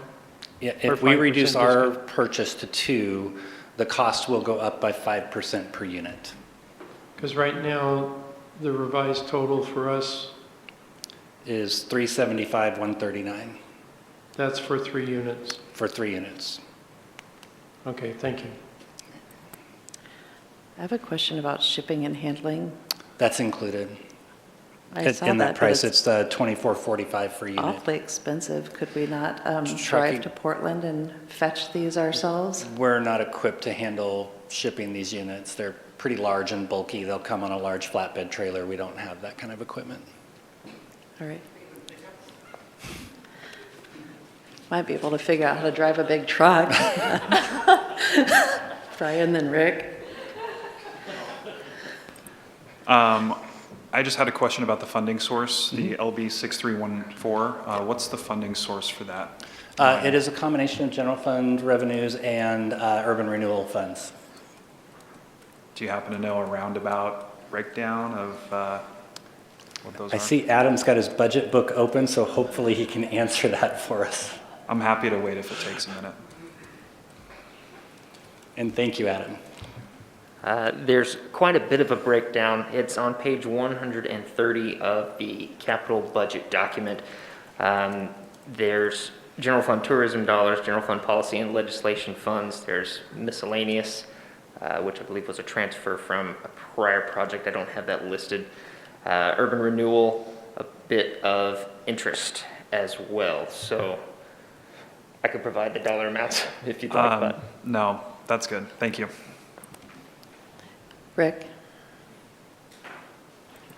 So Jason, if we were to reduce it to 2 units, we would lose our discount that we lose 2 things, the discount as well as we would have to then reprice it at the new value. They would just reprice them. Scott, with Josephine Community Transit, would also lose his 5% discount. Right, but what I'm seeing also with the cost of the units going up, could be quite substantial. It would be that $20,000, so on the 3 units, so roughly at $100,000 each. Who's got their calculator handy? I'm sorry, I'm just gonna. But you're talking the 5%, I'm also talking, you said there were some other costs that have gone up, and the only reason we can get at this price is because we're going on board to a previous bid. Is that correct? No, we priced them together. So Scott's pricing is not yet fixed either. He has not gotten his final pricing, as I'm aware of. He has not placed his order. So your pricing is fixed at the time of the order is placed. So if Scott continues to wait a few months, his pricing may continue to escalate plus that 5%. So just a rough calculation that roughly $125,000 per unit, which was the price I think I just quoted at $6,250 per unit, is the savings with the 5%, roughly. Okay. Thank you. Brian? Yeah, I remember last time we talked about this, Councilor King had some comments about the sharps container in these units. And my question is have you seen what that looks like in these units? I have not. We did make a call. All of these are very, very smooth. So what they'll have is an opening inside, and the sharps container will only be accessible from the maintenance access panel in the back. It's not like it's in there and exposed. So they'll push them through a slot and it'll drop into a sharps container behind, is my understanding. Okay, thank you. So it's not an easy, you can't add it later. Other questions for Jason? Valerie? I just had a question. Somebody asked me about this, and I didn't have an answer to him, is who actually collects the sharps? Is it just our maintenance people that pick them up when they're cleaning it? Is that how it works? Yeah. Okay, thank you. Any other questions? Rick? I'm not familiar with the sharps container, so when you go to empty that, is that a hazardous job or is it protected, or how does that work? The sharps containers we use, you don't empty, you dispose of. So the sharps go into the container, but they can't come out, and you don't open them up and then shake them all out somewhere. You throw the container, the entire container away, Okay. with the sharps included. And last question, when a unit has a sharps container, is there a higher volume of people using needles to come to town to use that facility, or is that, there's no statistics on that probably? I don't know. I don't have any experience with that. Are you more likely to eat when there's a trash can nearby to throw your trash away, Rick? Just wondering. All right. Any other questions?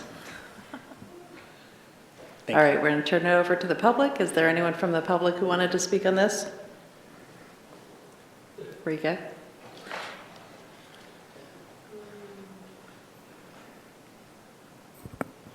Rika Brown, 1415 Southwest Bridge Street, Grants Pass.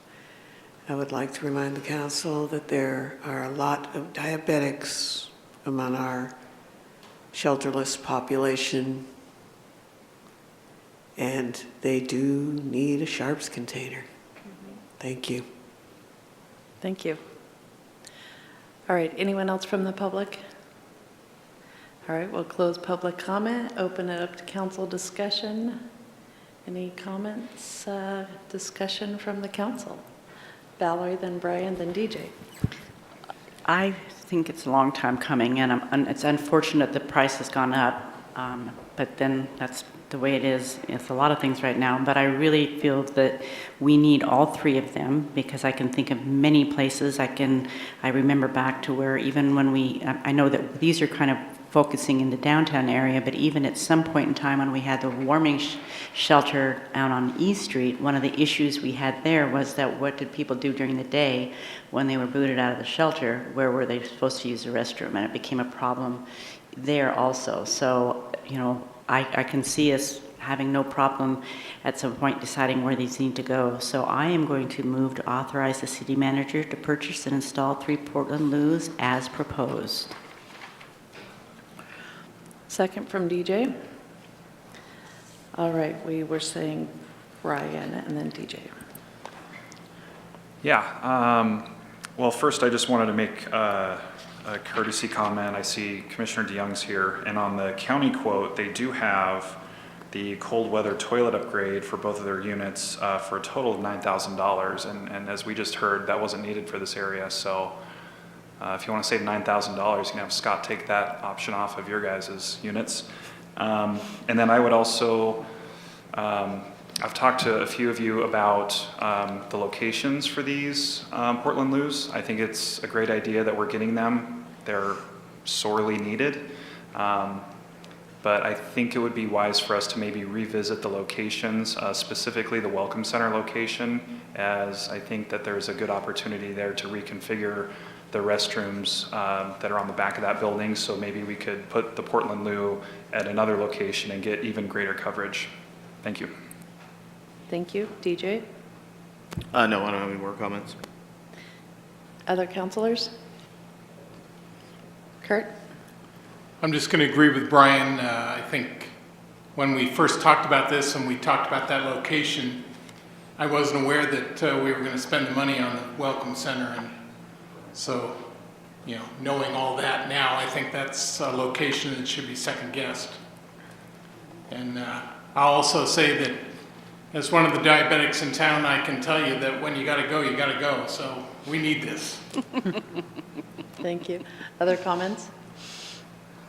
All right, Valerie, you made the motion to authorize the purchase. How do you vote? I vote yes. Vanessa? Yes. Brian? Yes.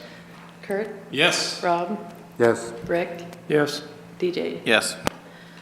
Motion carries. We will look forward to having some loos soon, sooner than later. All right.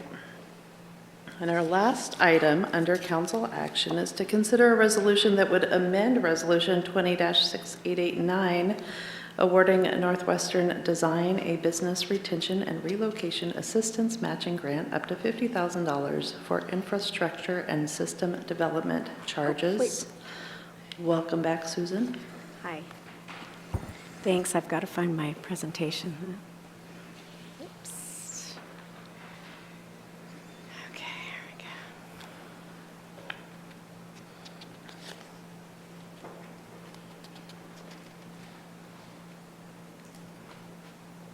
I'm not used to staying up this late. Okay, this is a Northwest Design Business Retention and Relocation Assistant Grant Extension. You've already approved this grant back in January of last year. And so the subject and summary is that City Council has approved this Business Retention and Relocation Grant to Northwest Design in January of 2020 by Resolution 6889. The resolution stated 1 year time allowance for the owner to complete the development, and due to the pandemic, the project took longer than anticipated. So the relationship to council goals is to encourage economic opportunities by facilitating an environment to encourage business prosperity and economic opportunities. So the project did include a new 8,400 square foot fully fire sprinklered 2-story office building addition, and the entire project resulted in a $1.7 million improvement. So it's just asking for an amendment to the resolution to extend it. It is complete now. It's a beautiful building. If you ever get a chance to go down on J Street, it's absolutely gorgeous. So the conditions for the grant do require a total amount of monies granted to any one project shall not exceed 50% of the total cost of any of the qualifying items. The eligible improvements for this project did include a fire alarm system, fire sprinklers, and a water service lateral totaling $90,637. The 50% match total reimbursement request is for $45,318.55. They did turn in all of their invoices, and it's already been, gone through for the eligible charges or eligible reimbursement. So there is a budget of $200,000 was approved by council for the BRAG program in 2019. We also have another funding stream through urban renewal, and this is located in the urban renewal. So we have 2 funding streams for the BRAG program. And the total cost, again, like I said, was for the project was $90,637, and the 50% match is $45,318. So the call to action is at your discretion, and there's alternatives there and a potential motion, and I can answer any questions if you have any questions. Any questions for Susan? Brian? Thank you, Susan. So council allocated $200,000 in 2019 for this program. I'm just wondering, do you have any idea what the balance in that fund is going to be? We have about $90,000 left in that particular one, and then we have another $90,000 from the unencumbered funding from the urban renewal. So we have about $200,000 available for new applicants, and this one we already had set aside funding for. Okay, and so in this particular fund, there's no recurring funding source? Well, actually, this is located in the urban renewal. So we can use urban renewal dollars, and we can always put more urban renewal dollars for this program in the future. Okay, thanks. You're welcome. Any other questions? Thank you, Susan. Thank you. Is there anyone from the public here to speak on this? No? Okay, we'll close public comment. Council discussion. Rob? Yeah, I think it's quite reasonable to understand how they weren't able to utilize the grant during the past year. For most businesses, things are really upside down, so I'm totally fine with basically just reapproving this, especially since it's already been budgeted. Is that a motion? I'll make a motion. I move to approve the resolution amending Resolution 20-6889, awarding Northwestern Design the Business Retention and Relocation Assistance Grant up to $50,000 to assist the infrastructure and SDC expenses. Thank you, Rob. And Rick has the second. Is there a discussion on the motion? No? Okay, let's vote. Rob, you are up first. The motion is to Yes. approve the extension. Rick? Yes. DJ? Yes. Valerie? Yes. Vanessa? Yes. Brian? Yes. And Kurt? Yes. Motion carries 7-0. And I'll back up what Susan said. It's a beautiful building in a fairly unlikely location, actually. I haven't been inside it, but just from the outside, it's a real wow of a building. Shows a lot of pride in their business and our community as well. It's a neat development. All right, we are not going to be doing the Bikeways and Walkways Committee appointment this week because the committee itself did not have time to provide us with a recommendation. So that puts us forward to public comment, and I have two members of the public here to speak. Rika Brown.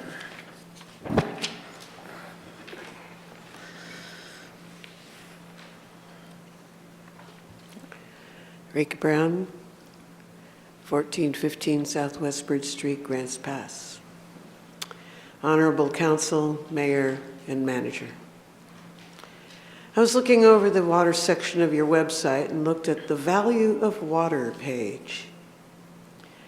3 brochures were listed and shown: clean clothes, clean drinking water, and treated wastewater. You're missing at least one brochure: irrigation and fire safety. But your pricing of our water does not reflect this. Your price discrimination between customers and their uses of water has irrigation and fire suppression paying the same top-tier price that single-family homeowners pay, which shows that you want to suppress these uses the most. As staff pointed out in 2008, irrigation uses the most water, and it is most easily cut from household budgets. Our city is showing the result in brown, often weedy yards that could burn at a spark. Last year's fires have people on edge. They know that Grants Pass could burn in the next katabatic wind event like that of last September. Grants Pass did burn, as did many cities, before it had a water treatment plant. It was rebuilt with brick.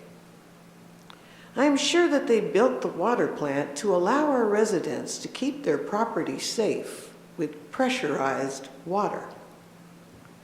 They priced water as cheap as possible by the unit and paid for the overhead with base rates. There was no competition. Water is a natural local monopoly. The city did it so people could afford to use as much as they needed for every conceivable use. It resulted in a clean and beautiful city in the 80s. Green grass does not burn. Dry grass and weeds burn hot. Fresh, cleaned water is not scarce or precious and should not be priced as though it is. It is abundant and vital to our health, hygiene, and fire safety, and should be as cheap as possible to use.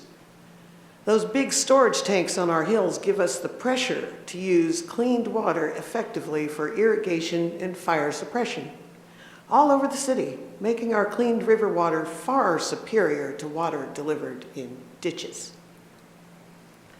We used to have only one unit price for those who paid the base rate, and it was low, as it covered only the unit costs. May I finish the paragraph? I think I'm supposed to cut you off at the 3-minute mark, Rika. Thank you. Okay. Dan DeYoung.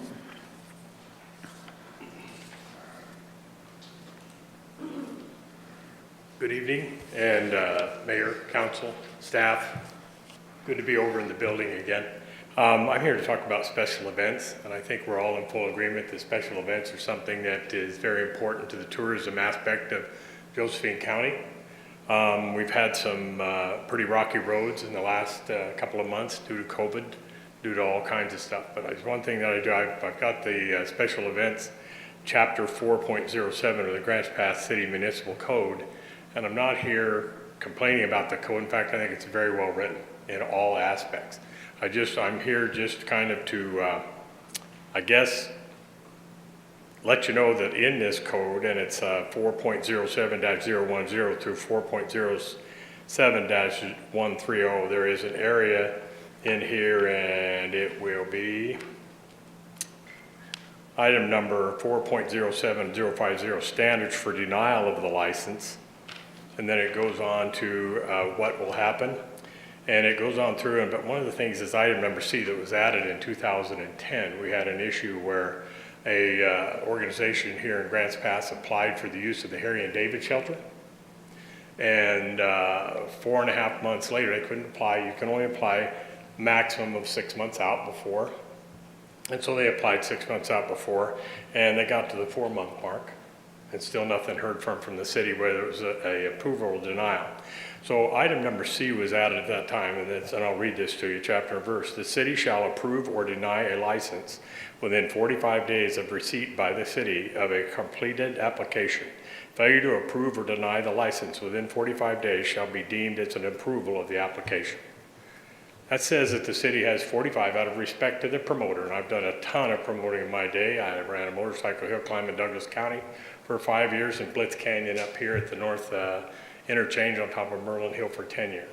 It's not an easy thing to do. You're out there on your own, a lot of risk with weather and all kinds of stuff. It takes time to get your flyers out. It takes time to line up. In the case of the Boatnik, the big linchpin on the Boatnik was the concessions and the fair and the carnival. Without a carnival, you don't have a festival. Councilor Riker, I commend you for calling up Mr. Davis of Davis Amusement and arranged to have some sort of an abbreviated carnival come to Grants Pass, and the resiliency of the Grants Pass Active Club. By the way, I've been a member of the Active Club for well over 40 years. They don't let you out of there. Once a Marine, always a Marine. But there's resiliency was there, and I really think we just need to take a look at this and respect the promoter, because he's got everything on the line. And it's up to him to bring entertainment to Grants Pass, and it's good for our community. Thank you very much. Thanks, Dan. I have a question. We're allowing questions these days. It's a little change, but are you suggesting that there's a situation where a permit did not get approved or denied within 45 days? Yes, and the Boatnik is one of them. Boatnik applied in January for the use of the park, and they didn't receive anything until late April, first part of May, and there are events in May. Another one was back to the 50s. They turned in their application in February for a July event, and it was just probably 3 weeks ago that they got their permission to use the park. The 45 days, and I understand COVID, I do understand COVID, and the COVID thing set us all on our rear end. But that 45 days would have given you ample opportunity to put in the language and make an amendment at that point in time, that whatever the COVID thing was at the time of the event, that you would honor that. That would be something very easy to put in there within the 45 days.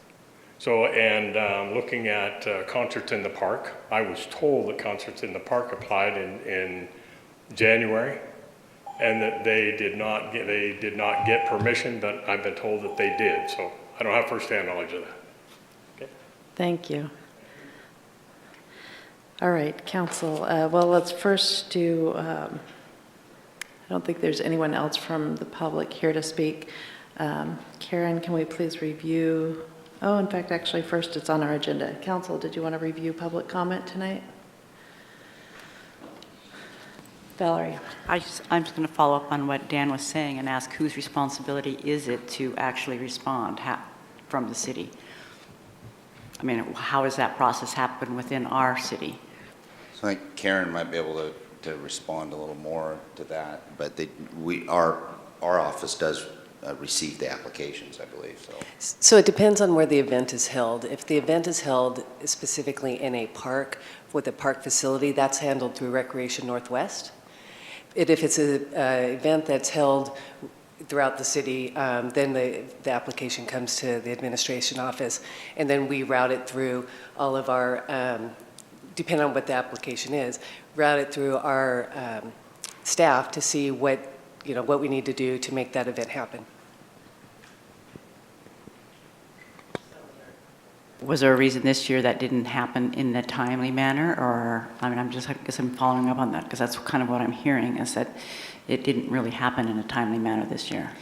At the time those applications came in, because of COVID, we weren't allowed to open our parks, open our facilities for those things. And so as soon as we got the go-ahead to use those facilities, we immediately contacted the applicants and arranged for them to make sure they could have their event. Thank you. Any other review of public comment? All right. Karen, did we receive any emails this week? We received 6 emails complaining about trash and camping in city parks. 2 regarding the recently passed bills limiting how local governments can regulate homeless camping, use of metal detectors in city parks by citizens, request to change the city's water rates, and concern about an awarded building renovation grant. Thank you. On to the consent agenda. Oh, did you have something, Valerie? I just had a question because I think we did receive something about fireworks. I don't know if that was brought up. Was I the only one who received one about fireworks in the city? I believe Councilor Pell responded to that one. Okay, so I didn't know whether that, anyway, I was just interested in, I know in the city, what are our laws regarding fireworks? Because I do know that this is one of those years where it's a little frightening to think that what could happen. So I'm just curious as to what specifically the laws are in Grants Pass for fireworks.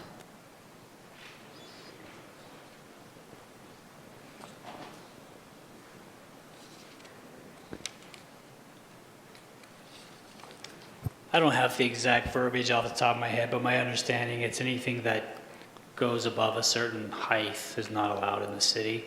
So like the sparklers are okay, those things that you can throw on the ground that kind of bang are okay, but bottle rockets are not allowed. Yeah, and the sale of those items are not allowed within the city limits either. That's why you see those firework huts just right outside the city limits, but on county property, or county or non-incorporated areas. Okay, that's what I thought. And they're not allowed in parks either, are they? Or, I mean, it's my understanding that they're not allowed in parks. So I don't think they're allowed on public property. It has to be private in the streets. I don't know. I'm just trying to review for my own sake, and I know this is the last meeting before the 4th of July. So If you'd like, we can get a memo to you on the use of fireworks within the city. Okay, and I would hope that that's enforced also. Thank you. I can tell you from personal experience last year that my neighbors got some taken away by a fire truck driving through the neighborhood. So they were actively out there confiscating. Rob. So I'd like to ask the chief to also clarify.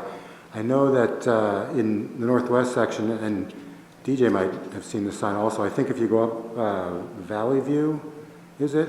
If you're going if you're going up the hill from Highland, there's a couple places in that neighborhood where it says, there's a sign on the side of the road, it says no fireworks.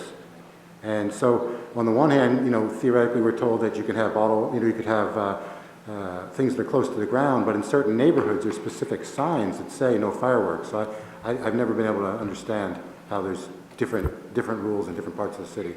Yeah, like the city manager mentioned, we can definitely get that information to council, but my understanding, and I just pulled up from the the fire marshal's website, because of the wildfire hazard zones, they're always prohibited in those areas, so that's probably why. Did you have something to add, Mark? No. Chief said it better than I could. Yeah, my understanding is they are always prohibited in that area, and that we have a brief window on the 4th of July when some other fireworks are permitted to allow people to have a few hours of fun. But I will add, you are correct, Councilor Lovelace, they're prohibited in all city parks, any public school, the area west of Northwest Highland, Northwest Dimmick, which is north of the railroad tracks, and the area north of Interstate 5.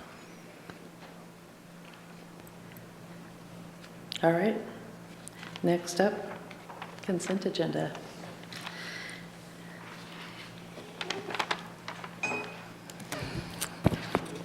Okay, the consent agenda. You have item A, resolution reaffirming an interfund loan to the Bancroft Fund from the Solid Waste Capital Projects Fund for interim financing.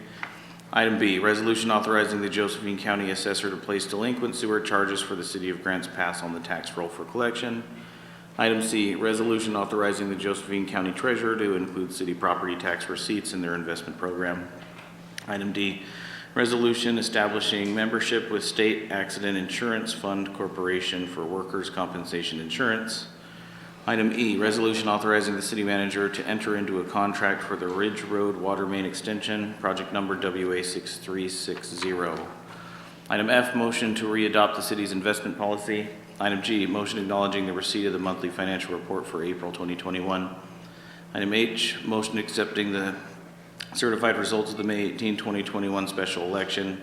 Item I, motion approving the minutes of the City Council meeting of June 2nd, 2021. Item J, motion acknowledging the minutes of the Urban Area Planning Commission meeting of May 12, 2021. And with that, I make a motion to adopt the consent agenda. Valerie with the second, and DJ, all in favor of approving the consent agenda? Everybody's raising their hand. Any opposed? No.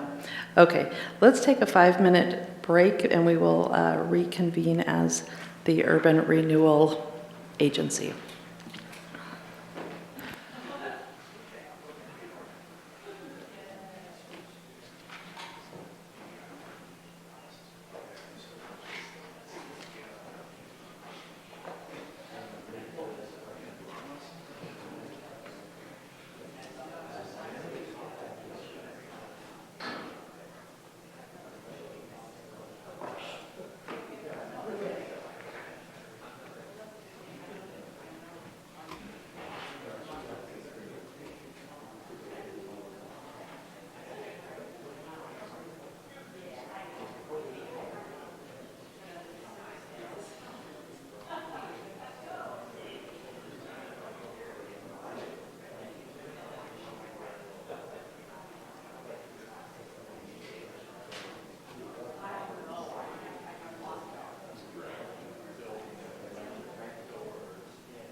All right, folks, we are back on the air, and can I get a motion to adjourn the city council meeting and reconvene as the Urban Renewal Agency?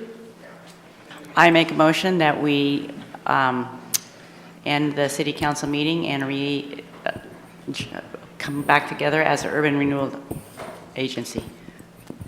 Thank you. Is there a second? TJ, I think, did you just second it? Thank you. Okay, all in favor? Any opposed? All right, Okay. we are now the Urban Renewal Agency, and Aaron is presenting to us. Thank you. Mayor, Council, this evening I am talking to you about the budget hearing for the Urban Renewal Agency for the fiscal year 22 budget. So the agenda for this evening is an overview of the budget process, and then we'll go through a brief budget summary of the Urban Renewal Agency, and then your call to action. There's 2 call to actions today for you. So the overall budget process for the Urban Renewal Agency, on May 20th, you did receive a budget message and an overview of the capital projects associated with the Urban Renewal Agency. It's the 5th annual budget for the agency, so it's starting to become a stronger and stronger agency. The first couple of years an agency is formed, there's not a lot of revenue an agency can play with, but we're getting to a point now where we're becoming a little more mature, and we're able to potentially look at larger community projects. The budget accounts for that 5th year of tax increment revenues.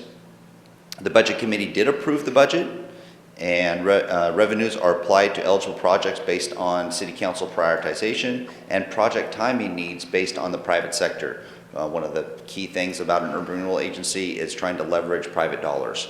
And so sometimes you need to be patient for that private individual to come in, and then you jump on and help leverage those dollars. June 16th is the City Council or the board's scheduled to adopt the budget. So this slide sort of highlights the Urban Renewal Agency. It represents 18% of our area and value, and it is highlighted in yellow. Now, if you took that away and you looked at the zoning of the yellow, you're primarily looking at commercial, general commercial, industrial, and business park zones. So that really is what encompasses the Urban Renewal Agency. It does also include some residential areas that are on the cusp of the general commercial up and down 6th and 7th and out Redwood Highway.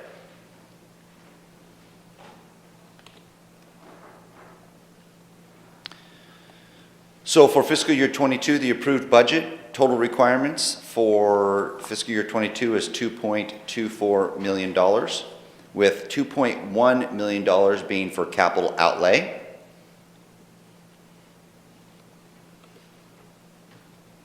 And here is a slide sort of showing the $2.1 million for capital outlay. We're doing something a little different this year than we have in past years, as recommended to provide additional flexibility for council. So revised fiscal year 21 budget showed a number of projects that just had urban renewal dollars associated with it. This year, the recommended fiscal year 22 budget is a total amount for other capital outlay. This way, it provides the most flexibility for council to put it in wherever category they deemed appropriate throughout the year, and it's not stuck with just one. So if you have someone that comes in and has this new development and you want to leverage private dollars, you have the ability to utilize those based on your plan that you have, and I think it's 18 main categories of where you can utilize those dollars. So this does provide you with the most flexibility. In summary, the Grants Pass Urban Renewal Agency will be an effective tool for economic development, the removal of blight in blighted areas, creating economic opportunities and jobs, bringing in additional state resources to Grants Pass, and accomplishing your goals economically and quality of life-wise. Specifically with this plan, helping to pay a portion of debt service for the water restoration plant and the new wastewater treatment plant was one of those key points that council looked at 5 years ago as an excellent opportunity for urban renewal to help keep the water rates down. So your call to action tonight is to receive public comment, and then council action A is to approve a resolution adopting the budget, and that is the first of two. There is another one also, a public hearing for 9A, which is to approve a resolution authorizing something for the treasurer. So this is the first one in front of you, and that concludes my presentation. Thank you. Any questions for Aaron?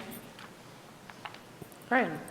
Thanks, Aaron. I just had a quick question regarding the water treatment plant and wastewater plant portion of this. I know that the URA has constraints as to what it can fund, and so I'm just wondering how those two projects fit into the urban renewal funding mechanism. So the Urban Renewal Agency is 18% of that value in the property of the city of Grants Pass, so it can pay up to 18% of the water and wastewater debt allocation. So ultimately, it's going to end up helping keep that once the debt and the bonds are in place, to help pay that over the long term. It'll be able to provide 18% of that debt allocation payment. Very good. Thanks. Any other questions? Valerie? Yeah, Aaron, can you go back just one slide to where you had the different, no, two slides? Two slides, there we go. Okay, so basically what you're saying, and I want clarification, is that in the 22 budget, we didn't specify anything in particular. We're just kind of leaving it open in terms of what we're doing. And I just have a question on the Downtown Welcome Center, because I've been confused off and on through the years. That $500,000 at one point, we put it in and then we took it out, am I correct? We were planning on taking it out, but we left it in. Okay, that's what I want clarification for. Okay, thank you. Yep. And yes, it does provide the most flexibility for you. Brian? Yeah, on that list, I thought in a previous iteration of that list, I've seen the Caveman Pool project on there. Yeah, this is just a list of the LBs from fiscal year 21. So we have, and you may be referring to the modification in the plan, where the ultimate plan took some dollars out of convention center, I think it was like 8 million or something, and then spread it out, put 5 million into the potential pool and a couple of other categories. That's represented in the plan, and that $2.1 million could go to any of those items. All right, thanks. Rick? Thank you, Aaron. So like on the Downtown Welcome Center, while we have that money allocated there, before we do any spending, it would still come back to council and we would decide if we want to spend that amount, a lesser amount, and then what would happen. Is that true? That is correct. Okay, thank you. Any other questions? All right, we'll open up the public hearing. Is there anyone from the public who would like to speak on this matter? Since there's nobody from the public here, I'm guessing no, we will close it. We're not doing any action on that, and so... No, and all right. That just can... I think the next item's related, right? So Mm-hmm. don't need council discussion right now, yep. Moving on to the council action item, adopting the approved fiscal year 22 budget. Yes, so in front of you is a council action 8A, approving the resolution adopting the budget. Vanessa?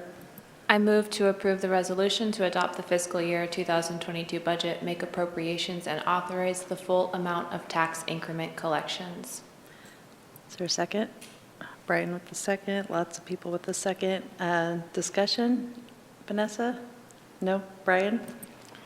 Yeah, I just want to make clear that council has the discretion to add and remove projects from that urban renewal list at its discretion. Yes, you do. The plan, you can change the plan at your discretion, or you already have, like, say, the 18, 22 different projects. You have the ability to allocate the resources according to council's policies. Thank you. Any other discussion? All right, Vanessa, you made the motion to approve. How do you vote? Yes. Brian? Yes. Kurt? Yes. Rob? Yes. Rick? Yes. DJ? Yes. Valerie? Aye. Aye, she says. 7-0, the motion passes. The consent agenda. The consent agenda, and on that, just for you, it is approving a resolution authorizing Josephine County treasurers to include Grants Pass Urban Renewal Agency property tax receipts in their investment program, and that's something we need to do in order to close this out. Thank you. Is there a motion to approve the consent agenda? DJ? I move to approve the resolution authorizing the Josephine County Treasurer to include Grants Pass Urban Renewal Agency property tax receipts in their investment program. Second from Rick. Thank you. DJ, motion to approve. How do you vote? Yes. Valerie? Yes. Vanessa? Yes. Brian? Yes. Kurt? Yes. Rob? Yes. And Rick? Yes. All right, consent agenda is approved. I will entertain an motion to adjourn the URA meeting and reconvene as the Grants Pass City Council. DJ? I move to adjourn the URA meeting and reconvene the City Council meeting. Thank you. And Valerie with the second. All in favor of adjourning and reconvening as the City Council? Everybody, anybody opposed? All right, welcome back to the City Council meeting, where we are on to matters from Mayor Council and staff. And Council, do you have anything you would like to bring up? DJ? Yeah, the buildings on 6th Street, Ward Warren's buildings, he gave us an email earlier today, and I'm sure everybody in this room is privy that what he's asking for to figure out a way to allocate those monies for fire sprinklers in those buildings, and I want to propose that we have a meeting to at least discuss this at our earliest opportunity. Okay, would we maybe just add that we already have him slated for an upcoming, I don't know if that was a meeting or a workshop, I don't have a, just tackle those two items at the same time? Yeah, July 7th, he is scheduled an application for a property line vacation. So I don't know what his timeline or expectation is, or what yours would be, if it would meet that, or if you want to put that on it. Okay, so it'd be our next Wednesday meeting? Your next Wednesday meeting is when he has a property line vacation. Okay, do you think we need to have a discussion before that, DJ, or just do it at that meeting? I think that would be a function of what our current load is on the agenda, and if we can handle it, I think that would be a good practice to do that before the next Wednesday meeting. But if it's too burdensome, then it just will be what it is. So you're requesting that it be a workshop prior to the next meeting? Yeah, I think that could be handled in the workshop. Okay. Yeah. So I have a question for Mark. When he sends us an email full of the information, and this is a specific item, is the type of item such that we can read the email without problem, or what's? Yeah, so I think you're talking about Ward Warren's Extension for? Yeah, so that's a grant issue. That's a good question, but that's a grant issue, so it's not an application of the Land Development Code and a land use decision, so you can have ex parte contact. I think that's what you're asking. Yes, it was. Yes, that would be permissible. It is, thank you. All right, Rob, you were next. It's kind of comical that Ward Warren is dominating this so far on this. But I don't know if council had a chance to look at the document that was on the dais tonight about the L Street U.S. Forest Service property. We all got it. And I appreciate that staff looked into this matter, because Ward was here the other day, and he kind of had one story, and there was a question of, I guess, whether or not his either interpretation or memory was correct or accurate or faulty or whatever. And I think that this really does solidify on the October 18th meeting of 2018. I guess someone went and listened to the whole meeting, and at minute 35, it says that, talking about that Lorelei construction and the demolition and then the subsequent rebuild, it says that they should, Director Glover said that they should not have to come back for the site plan approval before demolition only before new development occurs. It was clarified between Director Glover and Chair Warren that the HBSC would still review Lorelei Development site plan before a development permit was approved. And that is exactly what that's exactly how members of the HBSC remembered it. And I'm glad that somebody went back and actually listened to it and kind of confirmed that. At this point, the question that I have, I guess, for Mark is that the other day he said that when there are conditions on land use like that, whether it's an easement or something along those lines, he said the conditions would transfer with sale of the property. So these were obviously conditions that Lorelei agreed to before they sold that property. And I don't quite, Ward seemed to indicate that there really wasn't too much, that the Historic Buildings and Sites Commission looked at Mr. Black's designs as favorable. So it may not make a huge difference there, but I'm just wondering if the conditions would transfer, do in fact they have to go through the motions of actually having it reviewed by the Historic Buildings and Sites Commission as per what the findings of facts showed on that case in October 18. So I'm looking at that memo, and I'm seeing approved findings. And are we talking about where the condition number 4 is stricken? No, I'm talking about, if you look at the very first page under October 18th, the blue page, under October 18th, if you read that whole paragraph, the whole thing is spelled out, both parts, whether or not they need to,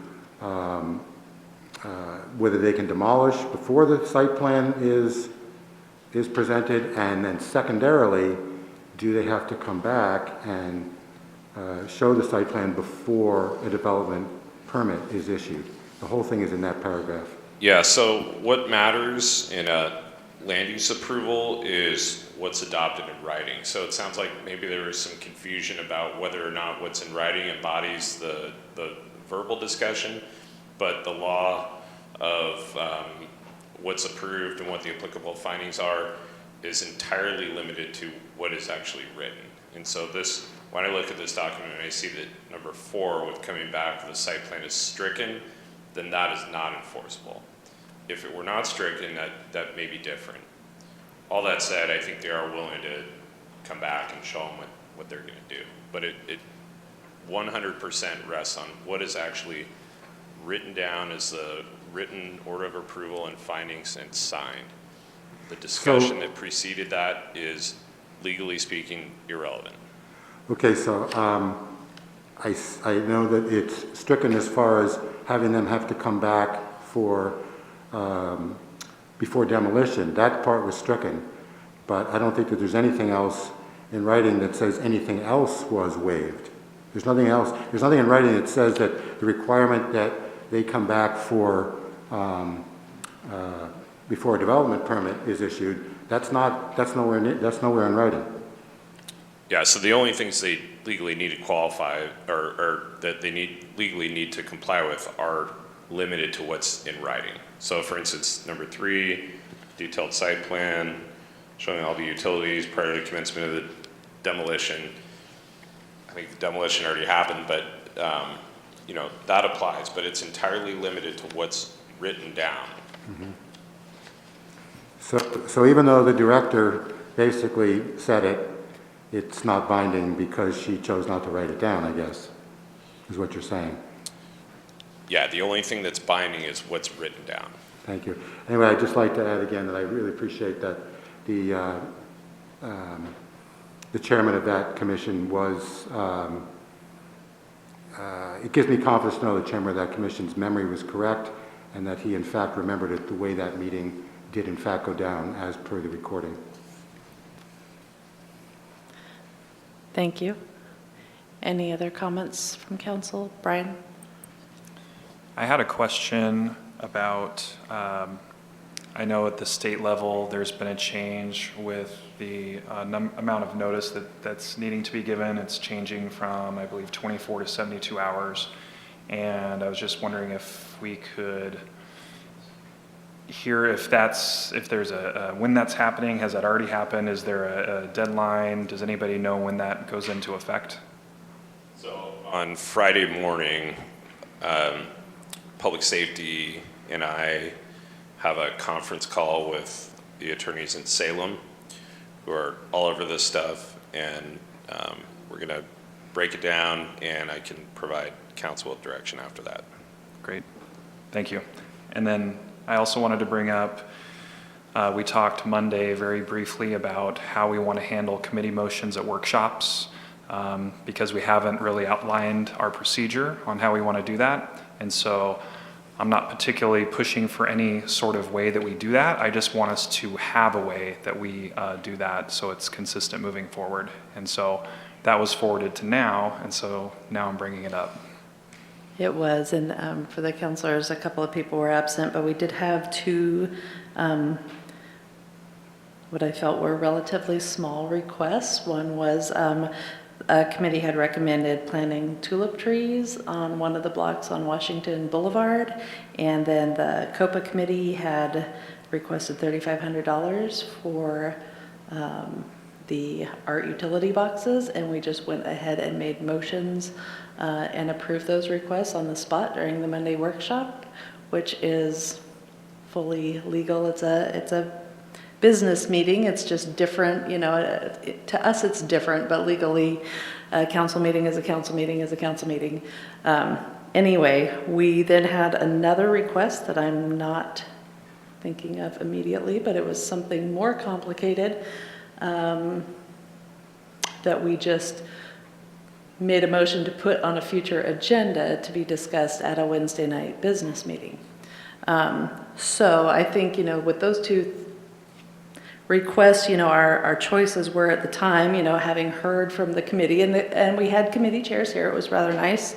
That was something new, that we had a small staff presentation about the committee's motion, in addition to having committee chairs present to explain why they had made the recommendations or requests that they did and answer any questions on the spot. So our choices were kind of to, you know, nod and say, okay, you know, and save it for another day, or to put it on a business meeting's agenda, perhaps even, you know, a consent calendar, which I personally felt was a little maybe redundant to vote, you know, to take a vote during a workshop to put something on a consent calendar for a future meeting. Or we could just, you know, automatically, you know, move something to a business meeting. Anyway, we just wanted to talk about what your comfort level was with making some decisions like that on Monday workshops.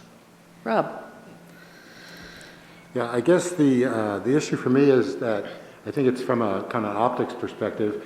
I mean, if we are seen as voting on certain things at a meeting and the public hasn't had a chance to speak about it, I don't know if that's, I don't feel really good about that. So I'd rather be able to, you know, make it real clear with, you know, hands up or whatever, that something will be moved to a business meeting or to a council action item, which then the public will be allowed to speak on. Because it almost seems like the public could get squeezed out of the way we did it the other day. It was nothing, as you said, it's nothing particularly major. I don't think there was any major problem there, but it could be in the future. So, you know, us taking a kind of an official vote without the public being able to weigh in doesn't feel good to me. So in the case of those two particular items, would you put them on council action rather than a consent? Well, either way, I mean, I guess consent, you know, any councilor could pull it off, I suppose. It would give the public a chance to potentially email us and let us know what their concerns are. I hear what you're saying. It's kind of procedurally almost comical that we would, you know, do that. But it's a good question. You know, I would probably say council action, but either way, I just think it needs to be done at a meeting where the public would have a chance to speak. Brian? Yeah, it feels most natural if if it's a simple one, we just put it on the consent agenda. And if it's maybe not so simple, then it becomes a council action item. And I think as we work through them at the workshop, it will become apparent which category it should fall in most cases. So that just seems like a good way to go, but I'm open to whatever. In both situations, the public would have an opportunity to comment, whether it be a council action, which you treat like a public hearing, or if it's under consent, you have public comment before consent, and so they could comment on the consent calendar items. Okay. Anybody else want to weigh in on this topic? Rob? So, public comment, I thought that was for things that are not on the agenda that night, so I'm confused. Public comment is for those items that are not on the agenda, but that are not related to a public hearing or council action item, but you can talk about the consent calendar in this verbiage here. Because you're already providing the opportunity in public hearings or council action items. It does say in the public comment description that it's for items not related to a public hearing or a council action item. But again, that may be confusing for a member of the public who's not deeply familiar with that process. I look at the consent calendar as action, if you know what I mean, because we are taking action and we're spending money. So I look at that as action, even though we don't have it in that section. So that's where my confusion comes in. But. DJ. Yeah, I guess I'll get in here just briefly. I reviewed the workshop as I was absent, but I reviewed it this morning, and I didn't see anything out of character, inappropriate for the Monday's meeting. So as far as that moving forward, using this as an example, I don't think it's kind of risen to that level of being concerned about policy and decision making. But I can appreciate that there might come a circumstance where I think the council can use its authority to say, okay, this should be on a Wednesday meeting or not. But specifically on Monday, I think that was all squeaky clean. Valerie? Yeah, I felt comfortable on Monday doing it, and part of it was because of the change that we made to have the committee motions come to a workshop as opposed to in the past to a meeting. So I think, I don't know if we decided to move it, like, I kind of liked the way it was like maybe once a month or whatever, that they all came at the same time and you kind of talked about them. I don't know how we exactly laid that out, whether it would just be as they came on the to the following workshop, but I liked having the chairman there and having that input as well. And to me, I think we did, because it was the one having to do with the HSBC where we took part of it, and we did put in the Riverside Park as on the National Register, because that was kind of, like you said, that wasn't had any controversy. But the other one we didn't act on because we knew that there was more to it and it needed more attention. So I think it just kind of, it was obvious to me when we needed to say, no, we can't really take action on this at this, but this is kind of a no-brainer, and we were able to do it right there on the spot. So I felt comfortable with that. Just as a reminder, I believe on that Riverside Park issue, I asked you to put it on a Wednesday meeting because it seems like we need to give those, it's a bit of a proclamation. Yeah, they just need a few minutes of recognition, a little bit of history presentation. Otherwise, we're just putting them on the list, that's... And you're right. Thank you for that reminder. But yeah, anyway. it wasn't a controversial decision. No, I don't think it was by just any means. It for very easily for other could reasons, have yes. been, yeah. All right, well, I'll just remind you all that if at any point, something like that comes up during, whether it's at a business meeting or a workshop and you don't agree with the way that we're voting on it, vote no. That's,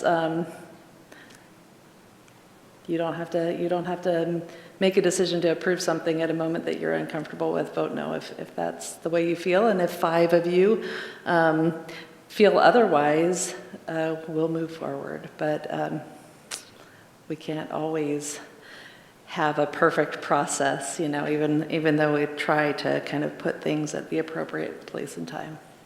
Brian. Yeah, I just think it's funny that in the first 6 months of this year, it was the mayor that was really trying to get all of the decision making on the business meetings, and now you're just kind of like, well, we could do some now too. So just want to throw that out there.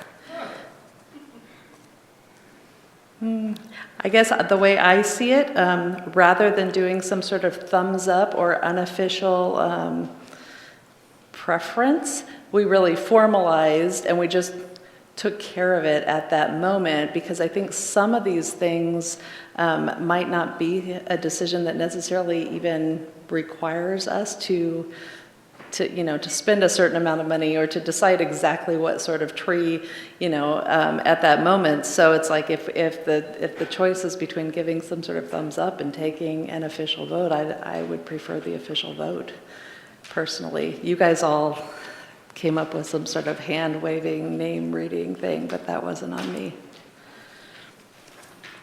All right, anything else tonight? All right.